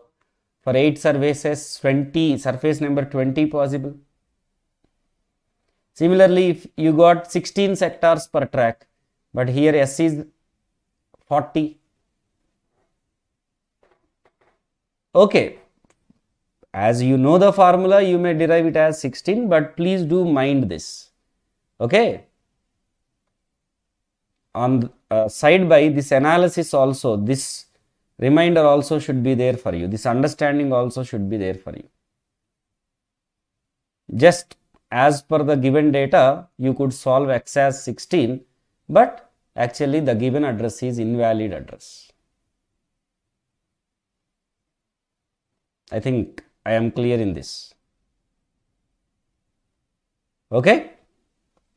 So if it is a multiple choice question and if you have the option as the given address is invalid, definitely you should select that. Okay. Question number 24. A hard disk has 128 sectors per track, 16 platters each with 2 recording surfaces and 4096 cylinders. Address is given as CHS. The address of sector number 18324 is. What you have to do? Do reverse engineering. Apply formula on every option. Which option give you 18324? That is the answer. That is the easy way. That is the easiest way.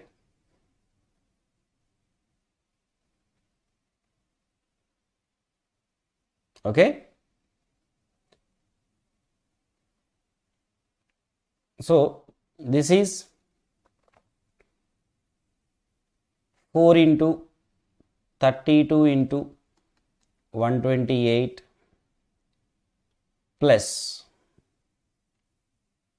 15 into 128 plus 21. This is 4 into 32 into 128 plus 15 into 128 plus 19. This is 5 into 15 into 128, 32 into 128 plus 15 into 128 plus 20. 4 into 30 into 128 plus 15 into 128 plus 20, which is giving 18324 guys. I am also doing it on the calculator. 4 into 32 into 128, 16384, 15 into 128, 1920 plus 16384, 18304. So this is 18304 plus 19, 18304 plus 21, 18304 plus 20. So 18324 you are getting here. Here you get 18323, 18325, and here 5 into 32 into 128, 2480.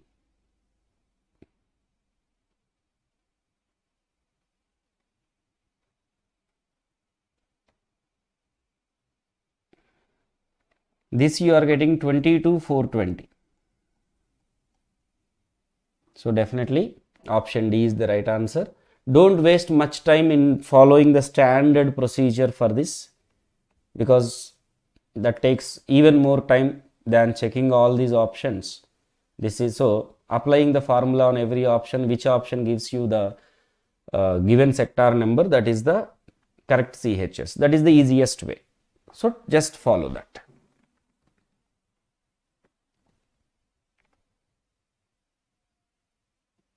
Okay. Yeah, whatever Deepak, in whatever the way, just use this way. Question number 25. Okay. Before that,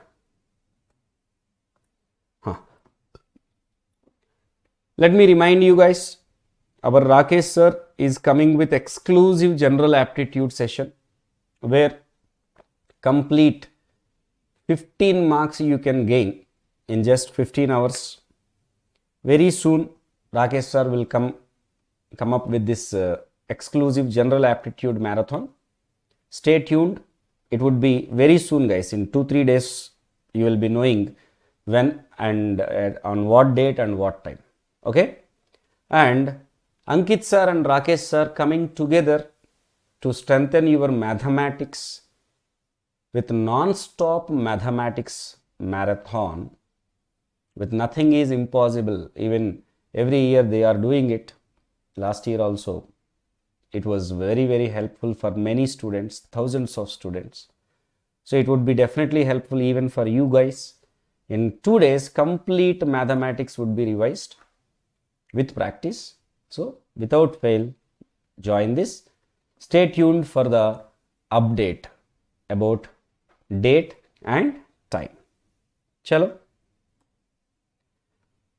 GATE preparation ebook now you can download by subscribing to our BEP channel, and you will get the day-to-day scholarship test notifications and workshop notifications if you can press the bell icon, so that you don't miss any workshops or any opportunity to get the scholarships. So do subscribe to our BEP channel and register for this with the link given in the description box. Okay. Chalo. Now let's move on to the last topic of COA that is left, cache memory. Very, very important topic, the most weightage topic. Definitely you will have a question, 1, 2, sometimes 3 questions also. 3 2 marks questions also possible sometimes from this topic. So stay focused. Here is the first question. Consider a system with 2 level caches. Access times of level 1, level 2 and main memory are given. The hit rates of level 1 and level 2 cache are 0.8 and 0.9. What is the average access time?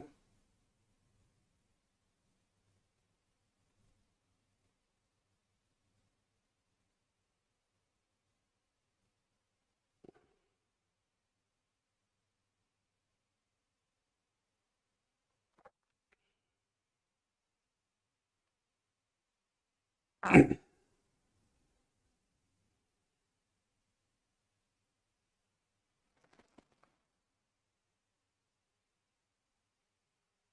up.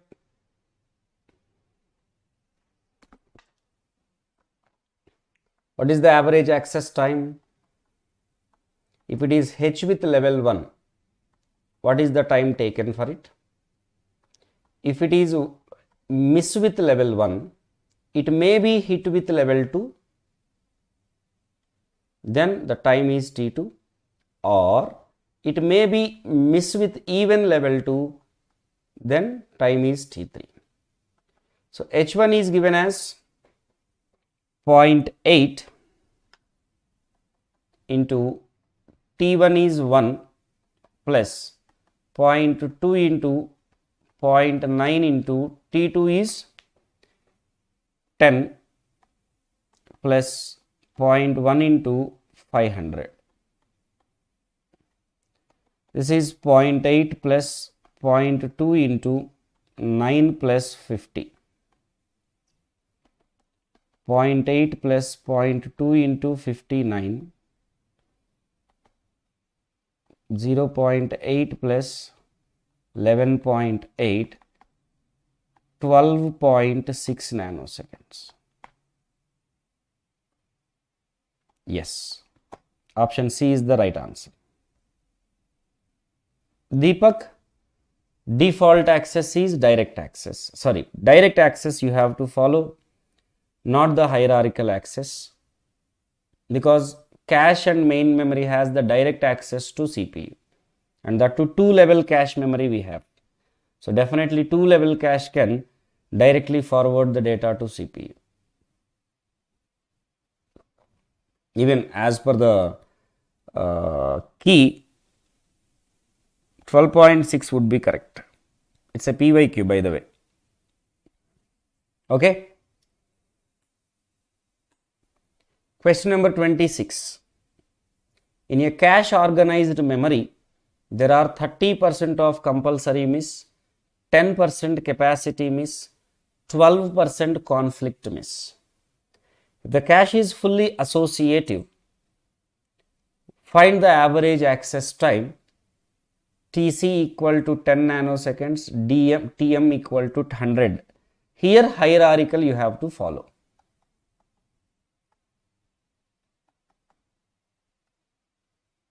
Follow this hierarchical as the default.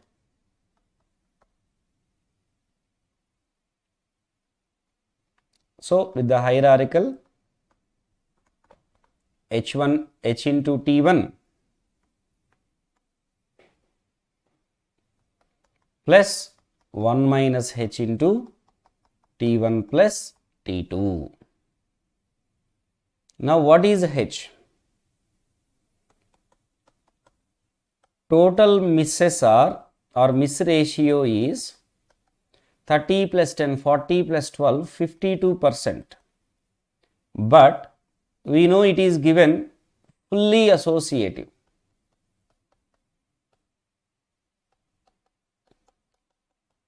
Fully associative cache has no conflict miss.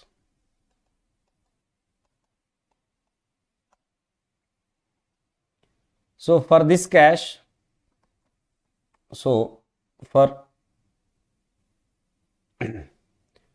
this cache memory, miss ratio would be 30% of the compulsory miss, 10% of the capacity miss, 40%. That means hit ratio would be 0.6. So T average would be 0.6 into 10 plus 0.4 into 10 plus 100. This is a 6 plus 44, 50 nanoseconds.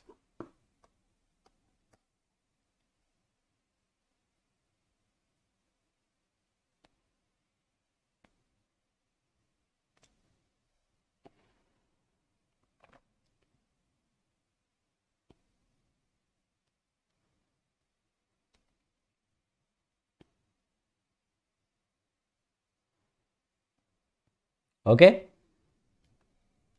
Question number 27.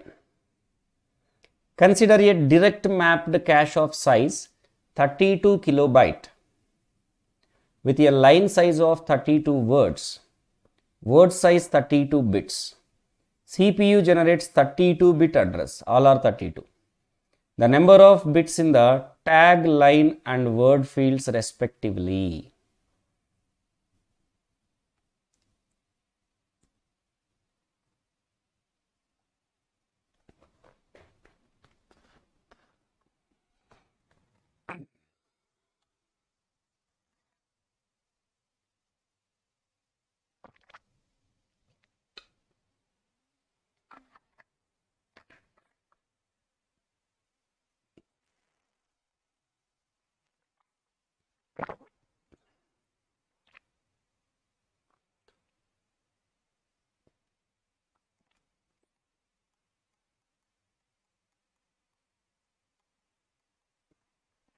The CPU generates 32-bit address. That address DM cache interpret as tag, line offset and word offset. Word offset indicates block size. Block size is 32 words. So 5 bits for the word. Now line, we want number of cache blocks. Then you can identify, line means block guys. Line, block are synonyms. Okay. Cache size divided by block size. Cache size is given as 32 kilobyte, 32 words. One word is given as 4 bytes. So that is 32 into 4. 2 power 10 by 2 square, 2 power 8 lines we have. So 8 bits for the line field and tag 19. So 1985.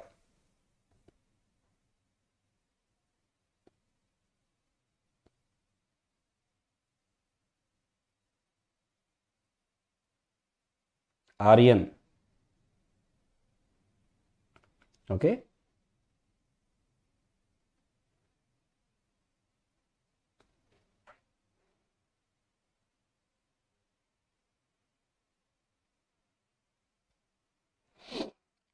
Next question. A 16-way SAM with a capacity of 32 kilobyte is built using block size of 8 words. Word length is 32 bits. The size of physical address space is 8 gigabyte. The number of bits for the tag field is.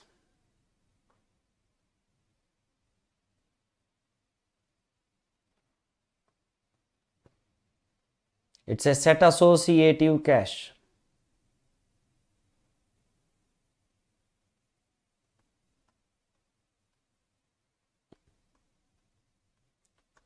Sixteen-way SAM means what, guys?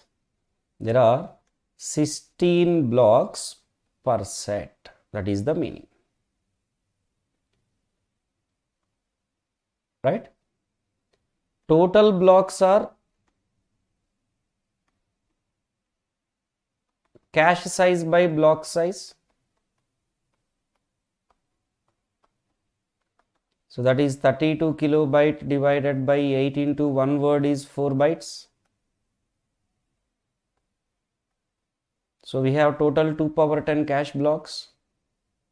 Now number of sets is equal to total sets by blocks per set.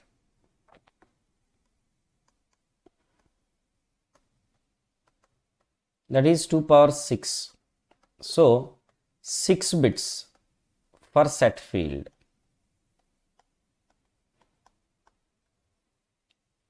Now as it is a SAM, what would be the interpretation? tag, set offset, word offset.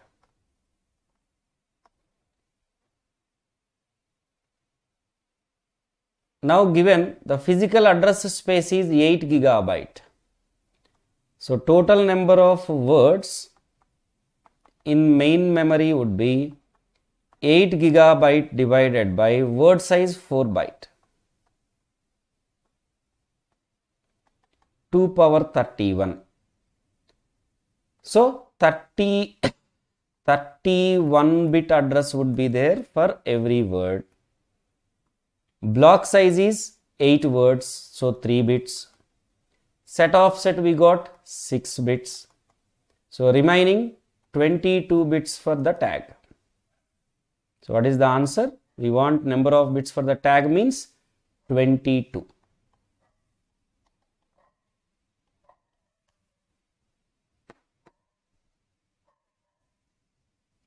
Got it? So you have to be fast as well as accurate.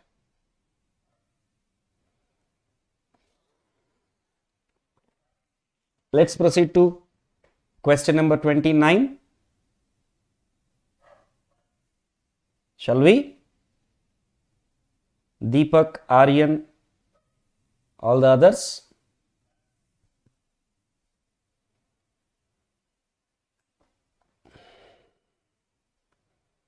Consider a machine with byte addressable main memory of 2 raised to 32 bytes.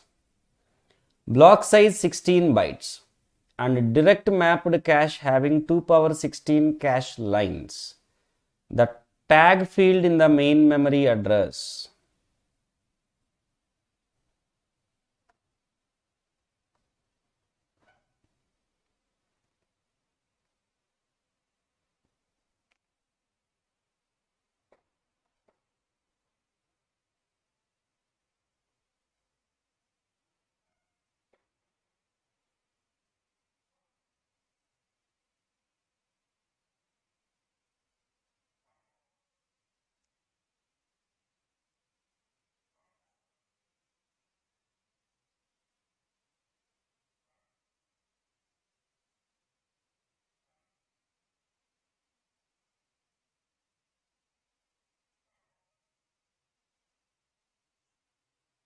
What would be the answer? Guys, almost all directly given. It's a DM. So tag, line, word. Achha, tag field and line field. And line field respectively.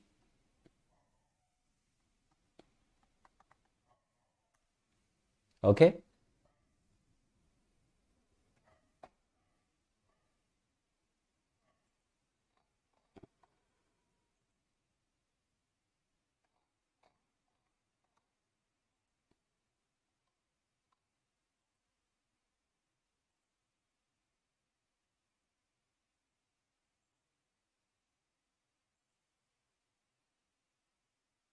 What is the answer?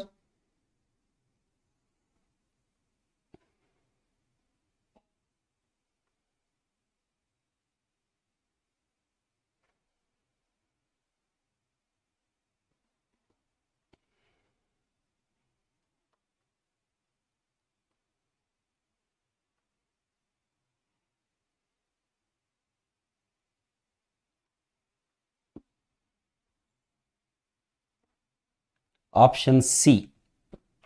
Yeah.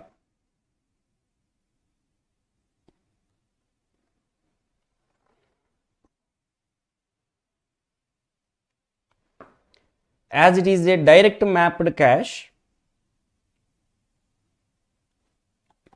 tag, line offset and word offset.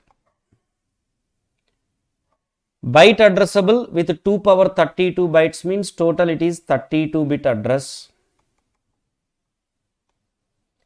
Word offset indicates block size.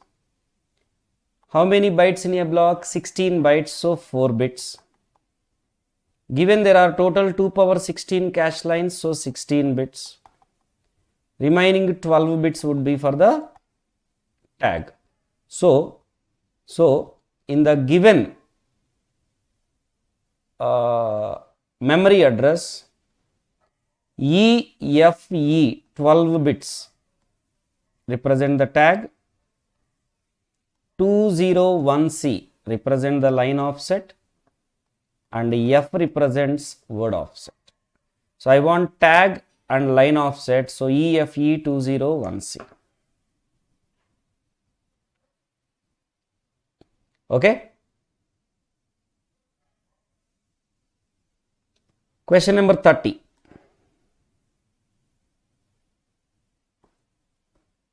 A cache memory unit with a capacity of n words and block size of b words is to be designed. Okay. If it is designed as 8-way SAM, length of tag is 12 bits. If it is now designed as DM cache, length of tag is dash bits. Do it.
Yes, please.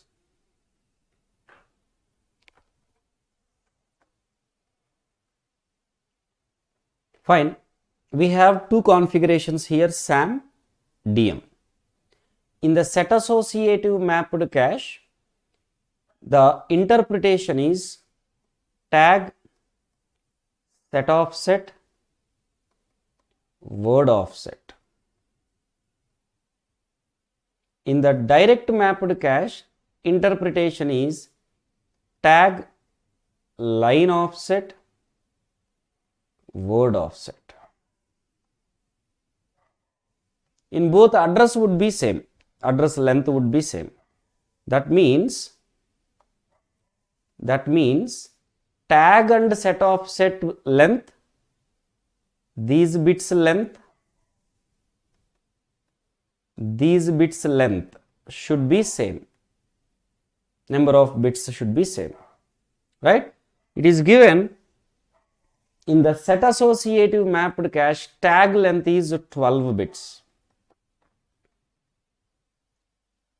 right? So here we have to find out What is the tag length for DM? Now, the cache capacity n words, block size b words. So, number of cache blocks is n by b. So, line offset require log n base b, n by b base 2 bits. Now, it is given 8 way SAM. So, number of sets would be equal to n by b whole by 8, that is n by 8b. So, number of sets would be, set offset require log n by 8b base 2 bits. So, I want tag length. So, tag is equal to 12 plus log n by 8b base 2 minus log n by b base 2. I can write it as 12 plus log a by log b, log a into log b. That formula I am using. Log n by b base 2 plus log 1 by 8 base 2 minus log n by b base 2. So, this and this gets cancelled. This is 12 plus log 2 power minus 3 base 2. So, this is 12 plus minus 3, 9 bits. So, the answer is 9 bits. Clear?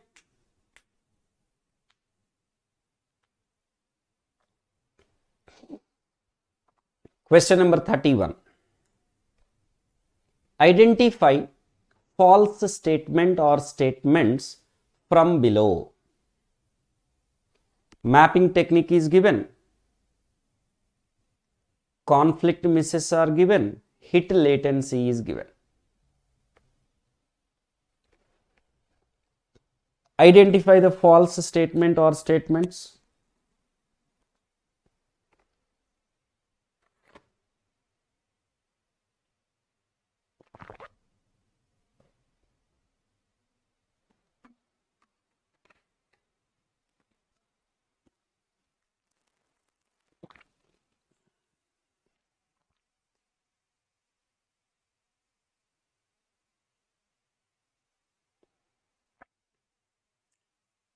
Direct mapping, hit latency is high or conflict misses are high. With the direct mapping, hit latency is less, conflict misses are high. Right? So, this is correct. With the associative mapping, conflict misses are 0, but hit latency is high. So, obviously we can say the others are false.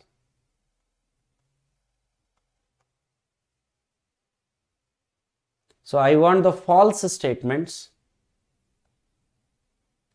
So, 2 and 3 are false. Okay. Question number 32. Pick the correct pair from below with respect to cache mapping technique and the tag information maintained by it. What is maintained as tag? Direct mapped cache main memory block number, direct mapped cache main memory page number, associative mapped cache main memory block number, set associative mapped cache main memory block number. So, what is maintained as tag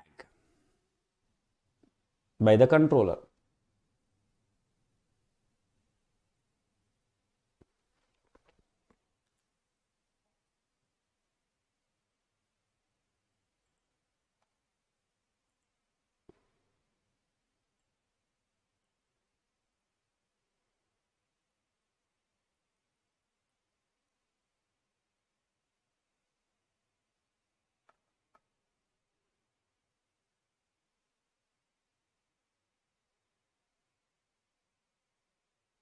Yes, please. What is your answer? I want the correct pair. Associative mapped cache maintain main memory block number as the tag. Direct block number only it maintain. That's why no conflict miss. But DM cache maintain the main memory page number. So the others are false. See, SAM don't maintain complete block number. Only some MSB bits of block number it maintain. So option D is also false. So what is the correct pair? B and C. Okay, Deepak.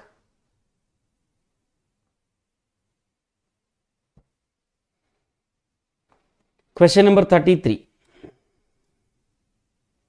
Consider direct mapped cache of size 256 kilobyte with 32 byte block size. Size of address is 64 bits. A k-bit comparator has latency of k divided by 20 nanoseconds. Then what is the hit latency?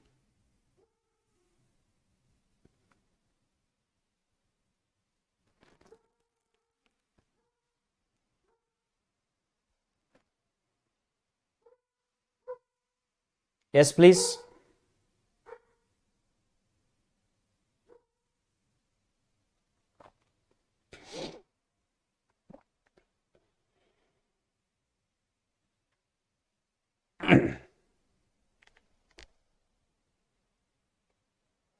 As it is a DM cache, first identify number of bits for the tag, line offset and word offset. Total address length is given as 64 bits. Block size given as 32 bytes, so 5 bits. Number of cache blocks, let us find out. Cache size by block size.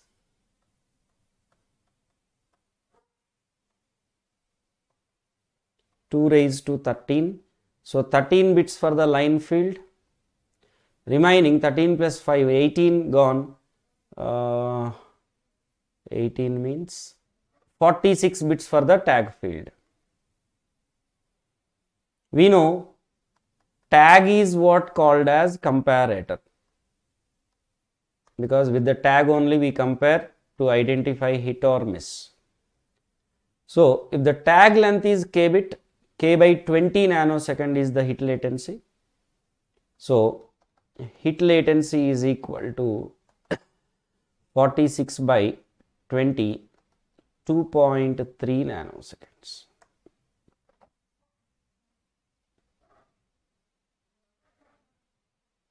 Okay.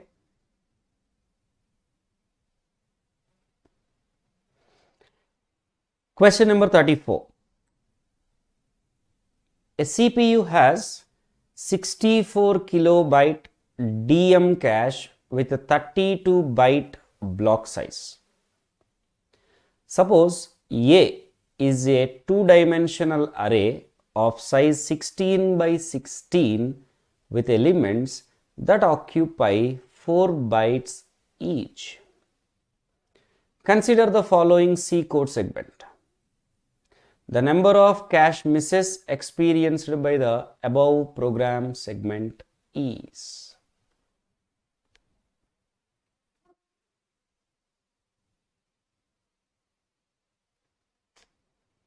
What would be your answer?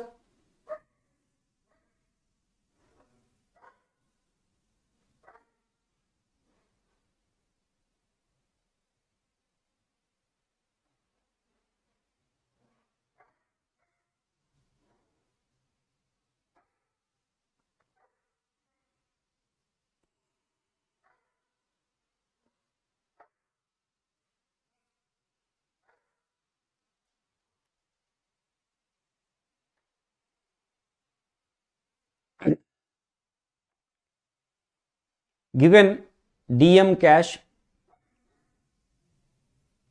block size, number of cache blocks, if we find out 64 kilobyte divided by 32 byte,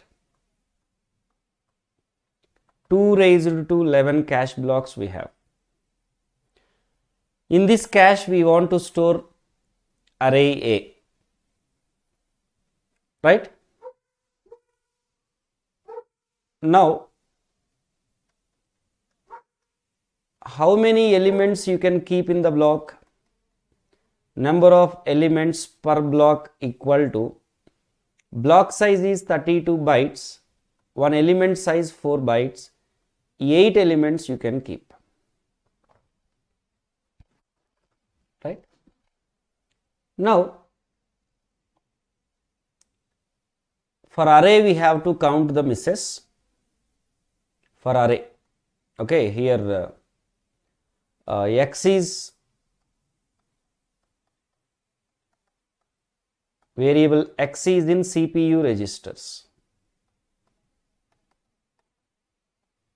So don't worry about X. Okay. Now, when you execute this code segment, first A of 0, 0 is what the element first requested. Miss occur. Whenever miss occur, one block of elements copied. That means 8 elements copied into cache. So, for A of 0, 1 hit occur, A of 0, 2 hit occur, so on to A of 0, 7 hit occur. So, total 7 hits plus 1 miss per block. Because again when A of 0, 8 is requested, what occur? Hit only occur.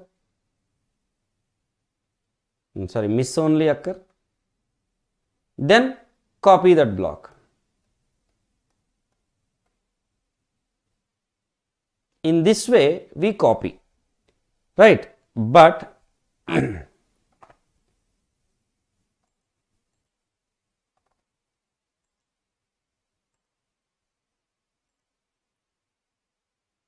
wait, I am adding one slide here. But if you see, the cache is having total 2048 blocks capacity. So this is the cache memory.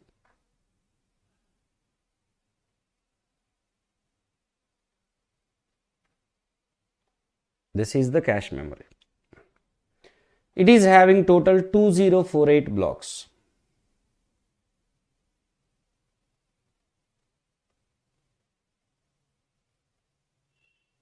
Like this.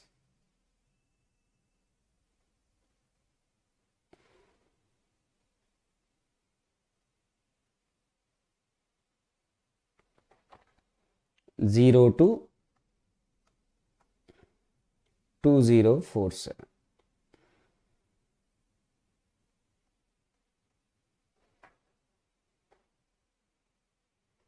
Now, A of 0, 0 when miss occurred,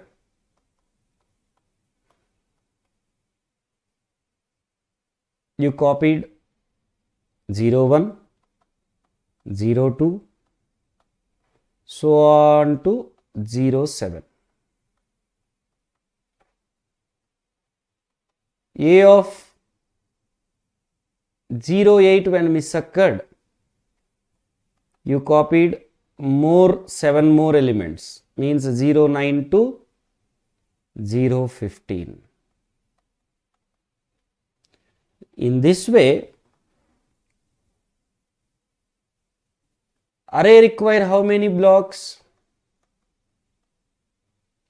Array require array size is 16 by 16 elements, and in one block 8 elements can be kept. So array actually just require 32 blocks. So we have 2048 blocks. So 0 to 31. So just 32 blocks are enough for the array. So complete array, if you want to keep in the cache, 32 blocks enough. So for every block, how many miss are occurring? One miss per block, or one miss per 8 elements, or per block you can say. So 32 blocks. So what would be the total misses? 32. Suraj sir.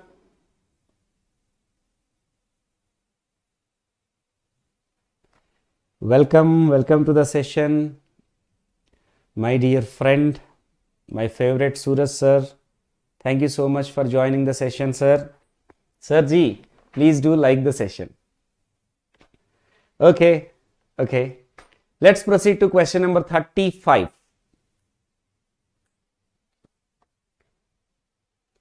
The size of physical address space of a processor is 2 raised to p bytes. The word length is 2 raised to w bytes. The capacity of cache memory 2 raised to n bytes. The size of each cache block is 2 raised to m words. For a KV SAM, the length in number of bits of the tag field is.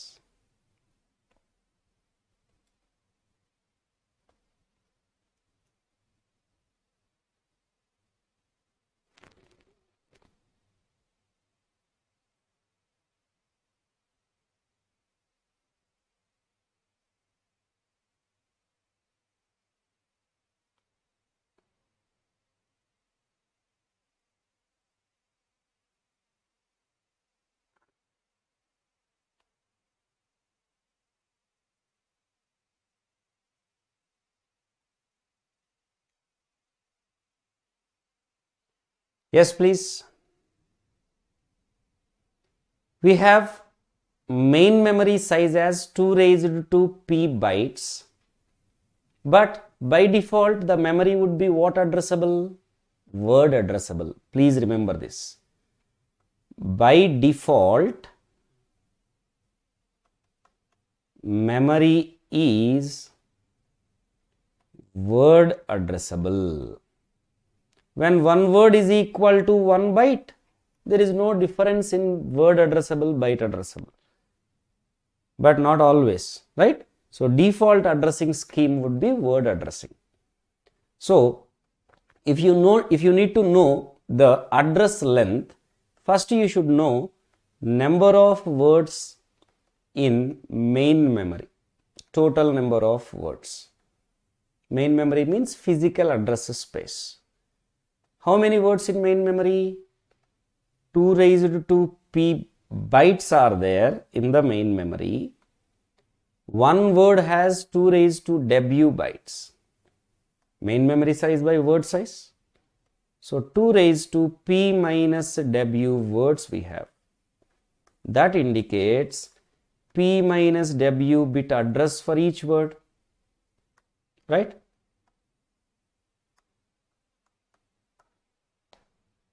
Okay.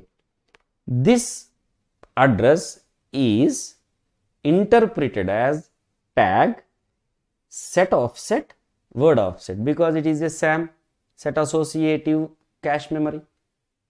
So this p minus w bit address is comprising of tag bits plus set offset bits plus word offset bits.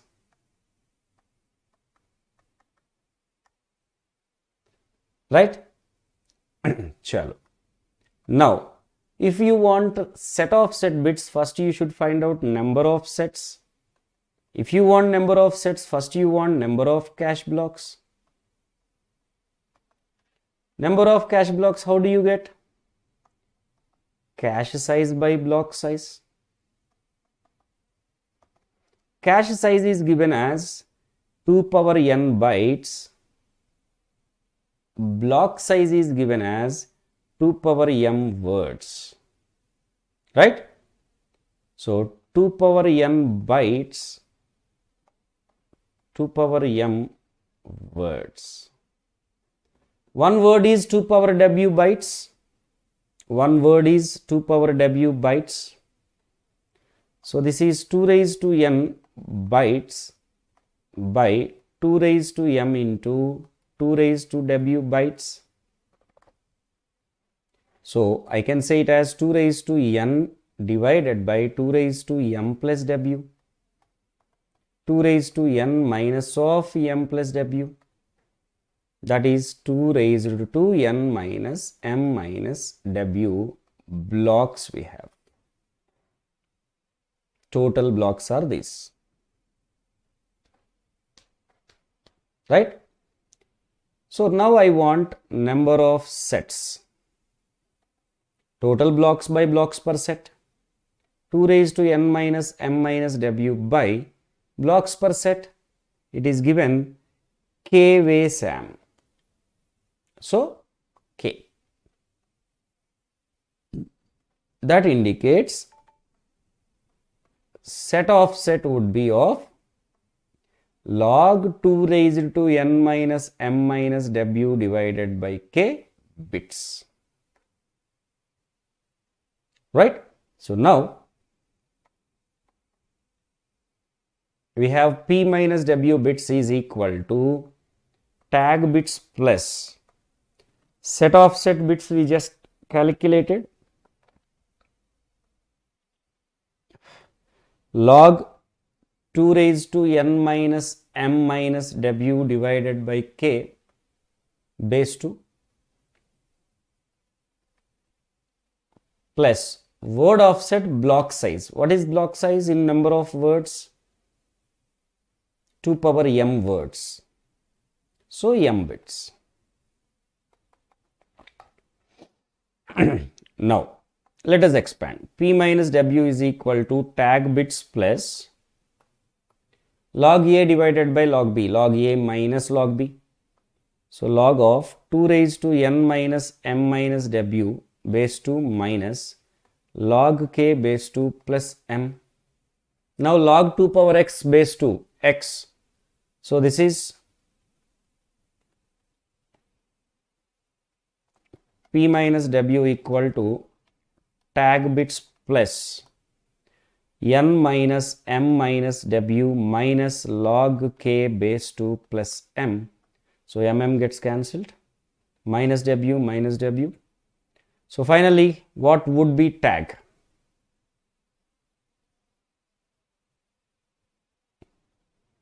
Hence the tag bits is equal to p minus n plus log k base 2. P minus n plus log k. P minus n plus log k. So option B. Okay.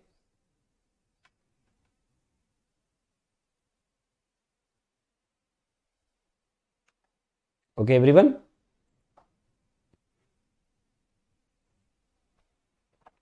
Fine. Now, let's proceed to next question. Question number 36. A 32 KB DM write back cache organized as multiple blocks, each of size 32 bytes. The processor generates 32-bit addresses. The cache controller maintains the tag information for each block comprising of the following: 1 valid bit, 1 modified bit, 2 replacement bits, and as many bits as minimum needed to identify the memory block. Okay. Block number. What is the total size of memory in bytes needed at the cache controller for the tags?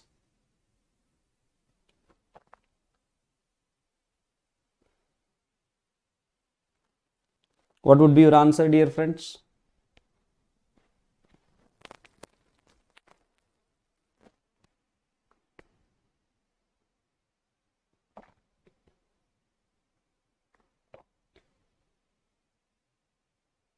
The processor is generating 32-bit address. I am also solving simultaneously with you. You can keep me on mute if you want until you solve on your own. Okay. This contains address tag, means block number, main memory page number, and line offset, word offset. Word offset indicates block size, which is 5 bits. Line offset, number of cache blocks. Number of cache blocks. Cache size is 32 KB. Block size is 4 bytes. No, 32 bytes. So it is 1K. 2 power 10 cache blocks, so 10 bits. Remaining 17 bits for the address tag. Now, what would be the cache tag in addition to this address tag? One valid bit, one modified bit, two replacement bits. So it is 17 plus 1 plus 1 plus 2, 21 bits. Now, total cache controller memory I want, means the tag size, total tag memory size. 21 bits. Every block maintain. How many blocks I have? 2 power 10. So 21 into 1024. What is this value? 21 multiplied by 1024. 21504. 21504 bits. But I want in bytes. I want in bytes. So 21504 divided by 8.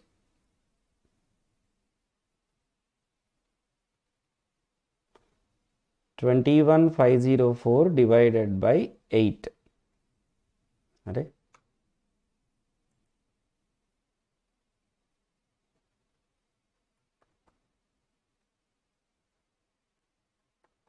How much? 2688. So the answer is 2688. Because this is in bits, but I want answer in bytes. So sometimes that plays a very vital role. Though we solved completely, just we overlooked it and we give the wrong answer. So be careful. Okay? Okay, everyone?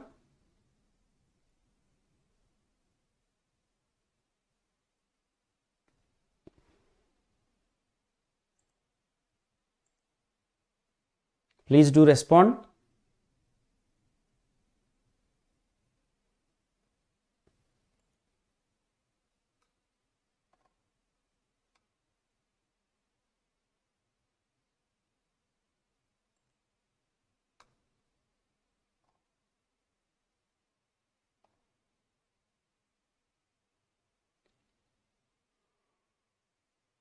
All right.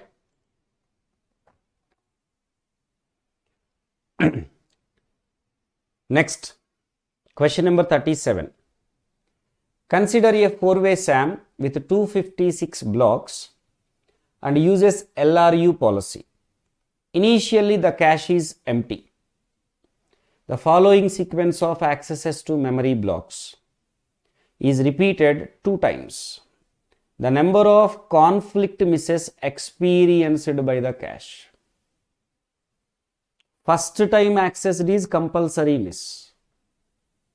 Memory is full, that's why you are replacing, that's why miss is occurring, that is capacity miss. Conflict miss due to replacement, though you have sufficient space.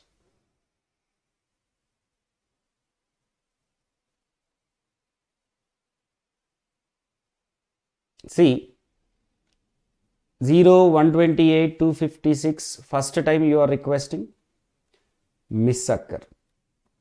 This is compulsory miss because the first access.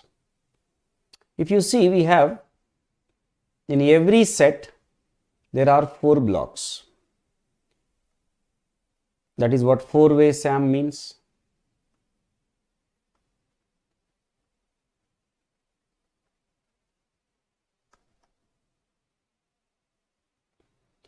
So we have total 64 sets. Every set is having 4 blocks. So you will place 0, 128, 256 here, 1, 129, 257 here. First time when they are requested, miss occurs, that is compulsory miss, not conflict miss. Next time onwards, they are hits only. So, as no replacement occurs, no conflict miss.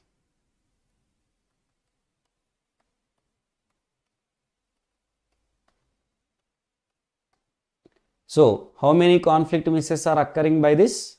0.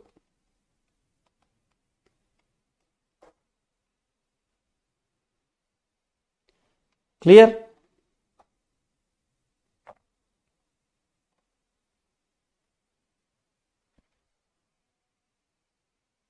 Okay.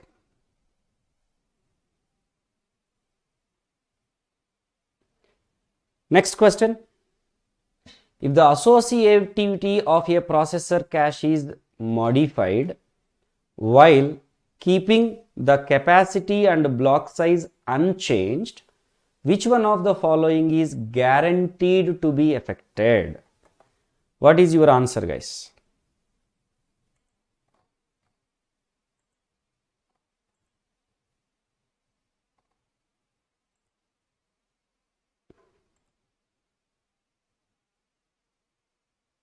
Quickly give your answer.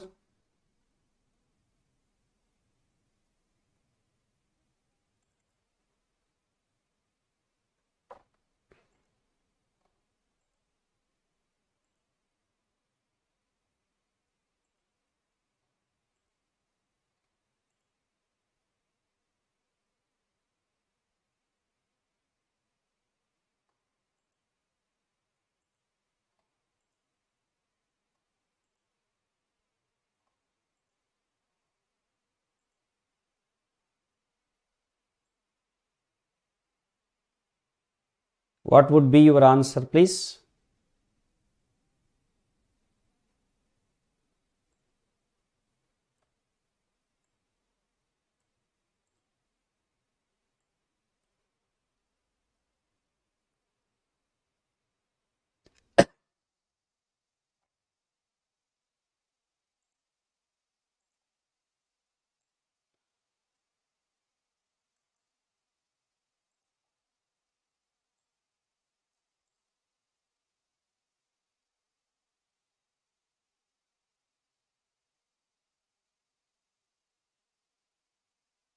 Okay.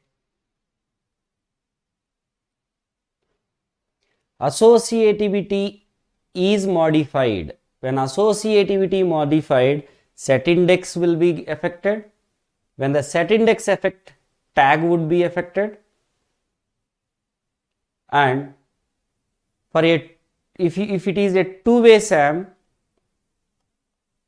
you require 2 by 1 mux. If it is a four-way SAM, you require 4 by 1 mux. 8-way SAM, 8 by 1 mux. So definitely multiplexer also affect, but bus width no change. Okay. Last but one question. Question number 39. It's a PYQ. A computer system with a word length of 32-bit has 16 MB byte addressable main memory and 64 kilobyte four-way SAM with block size of 256 bytes. Consider the following four physical addresses. Which of the following is true? Do it and give your answer, everyone.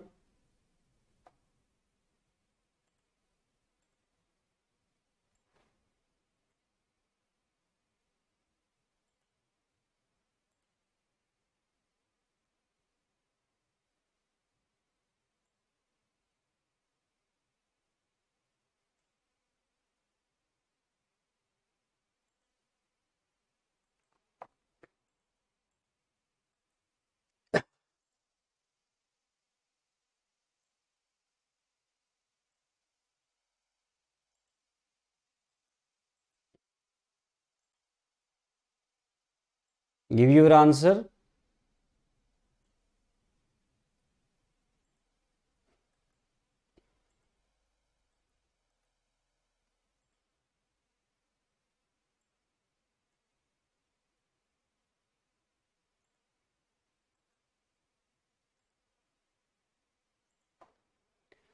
Okay.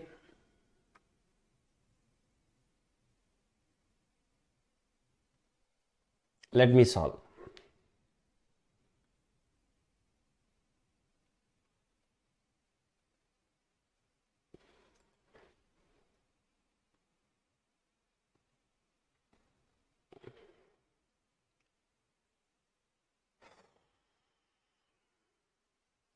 As it is given set associative mapped cache and 16 MB byte addressable memory, or at least from this address you can understand 1, 2, 3, 4, 5, 6. 6 hexadigits means 24-bit address it is. This 24-bit address SAM interpret as tag set offset, that means set number, and word offset. Word offset require block size and it is a byte addressable memory given, clearly given. So block size is 256 byte, hence 8 bits for the word offset.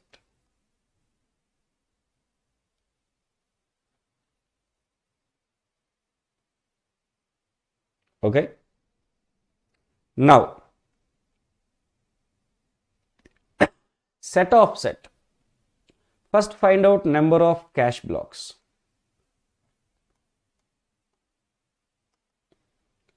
Cache size by block size.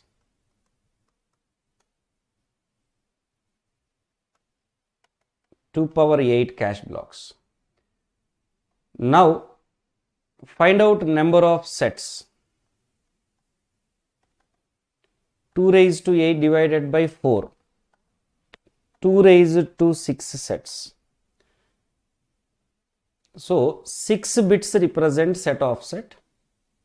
Remaining 10 bits represent tag. So in these addresses find out that set offset number. 4 to 1 0 0 0 2 0 0 1 0 C. C means 12. 1 1 0 0 8 1 0 0 A4. Word offset last 8 bits. So last 2 hexadigits word offset. This is set offset 6 bits. This is tag. So this is A1, A2, 5, 0, 1, 0, 1, 4, 0, 1, 0, 0, 6, 0, 1, 1, 0, 8, 1, 0, 0, 8, 8. And A3, 6A, 0, 1, 1, 0, 1, 0, 1, 0, 2, 0, 0, 1, 0, 8, 1, 0, 0, 9C.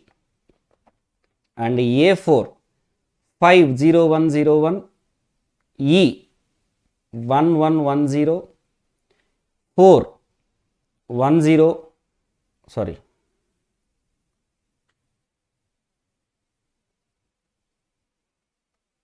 0, 1, 0, 0, 8, 1, 0, 0, and 8, 0. So, for which set number is same? You can see for A2 and A3 set of set is the same, and A1 and A4 set of set is same. So, A1 and A4 map to same set, A2 and A3 map to same set. So, A1, A4 to same set, A2, A3 to same set. A1, A4 map to different set, A2, A3 to same set, correct. A3, A4 to same set, A1, A3 to same set, no. So, option B is the right answer. Okay. Last question of the day. The main memory of a computer has 2 cm blocks, while cache has 2 C blocks. If the cache uses set associative mapping scheme with 2 blocks per set, then block K of main memory maps to which set? Very easy. Block K maps to K modulus number of sets, set of cache. How many sets? Number of sets is equal to total blocks, cache blocks 2C, and every set has 2 blocks, so C sets. So that is K mod C set, that is K mod C, option B. That's it. So that's all for today's marathon. Once again, I would like to proudly present this master MSQ series we are starting for you guys after these marathons from the coming Monday, where exclusively MSQ questions will be covered. Okay, so stay tuned. Thank you so much for joining the session. May I know your score, whoever have attended complete marathon or whoever joined in between.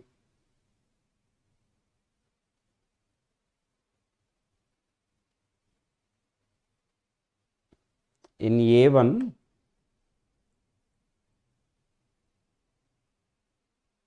okay, yeah, it's 4, no? Correct, Aryan. So what is your score, Aryan? Please do identify wherever you were wrong. So identify your mistakes, try to learn from them. Okay. This is my Telegram group link. If you have not joined yet, please do join for this PDF, doubts, or any other guidance. That's all for today. I wish you all a very happy learning.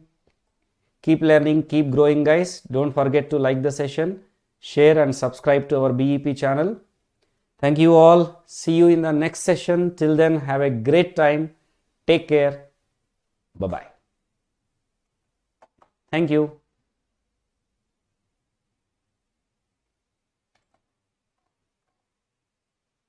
Good, Aryan. Very good.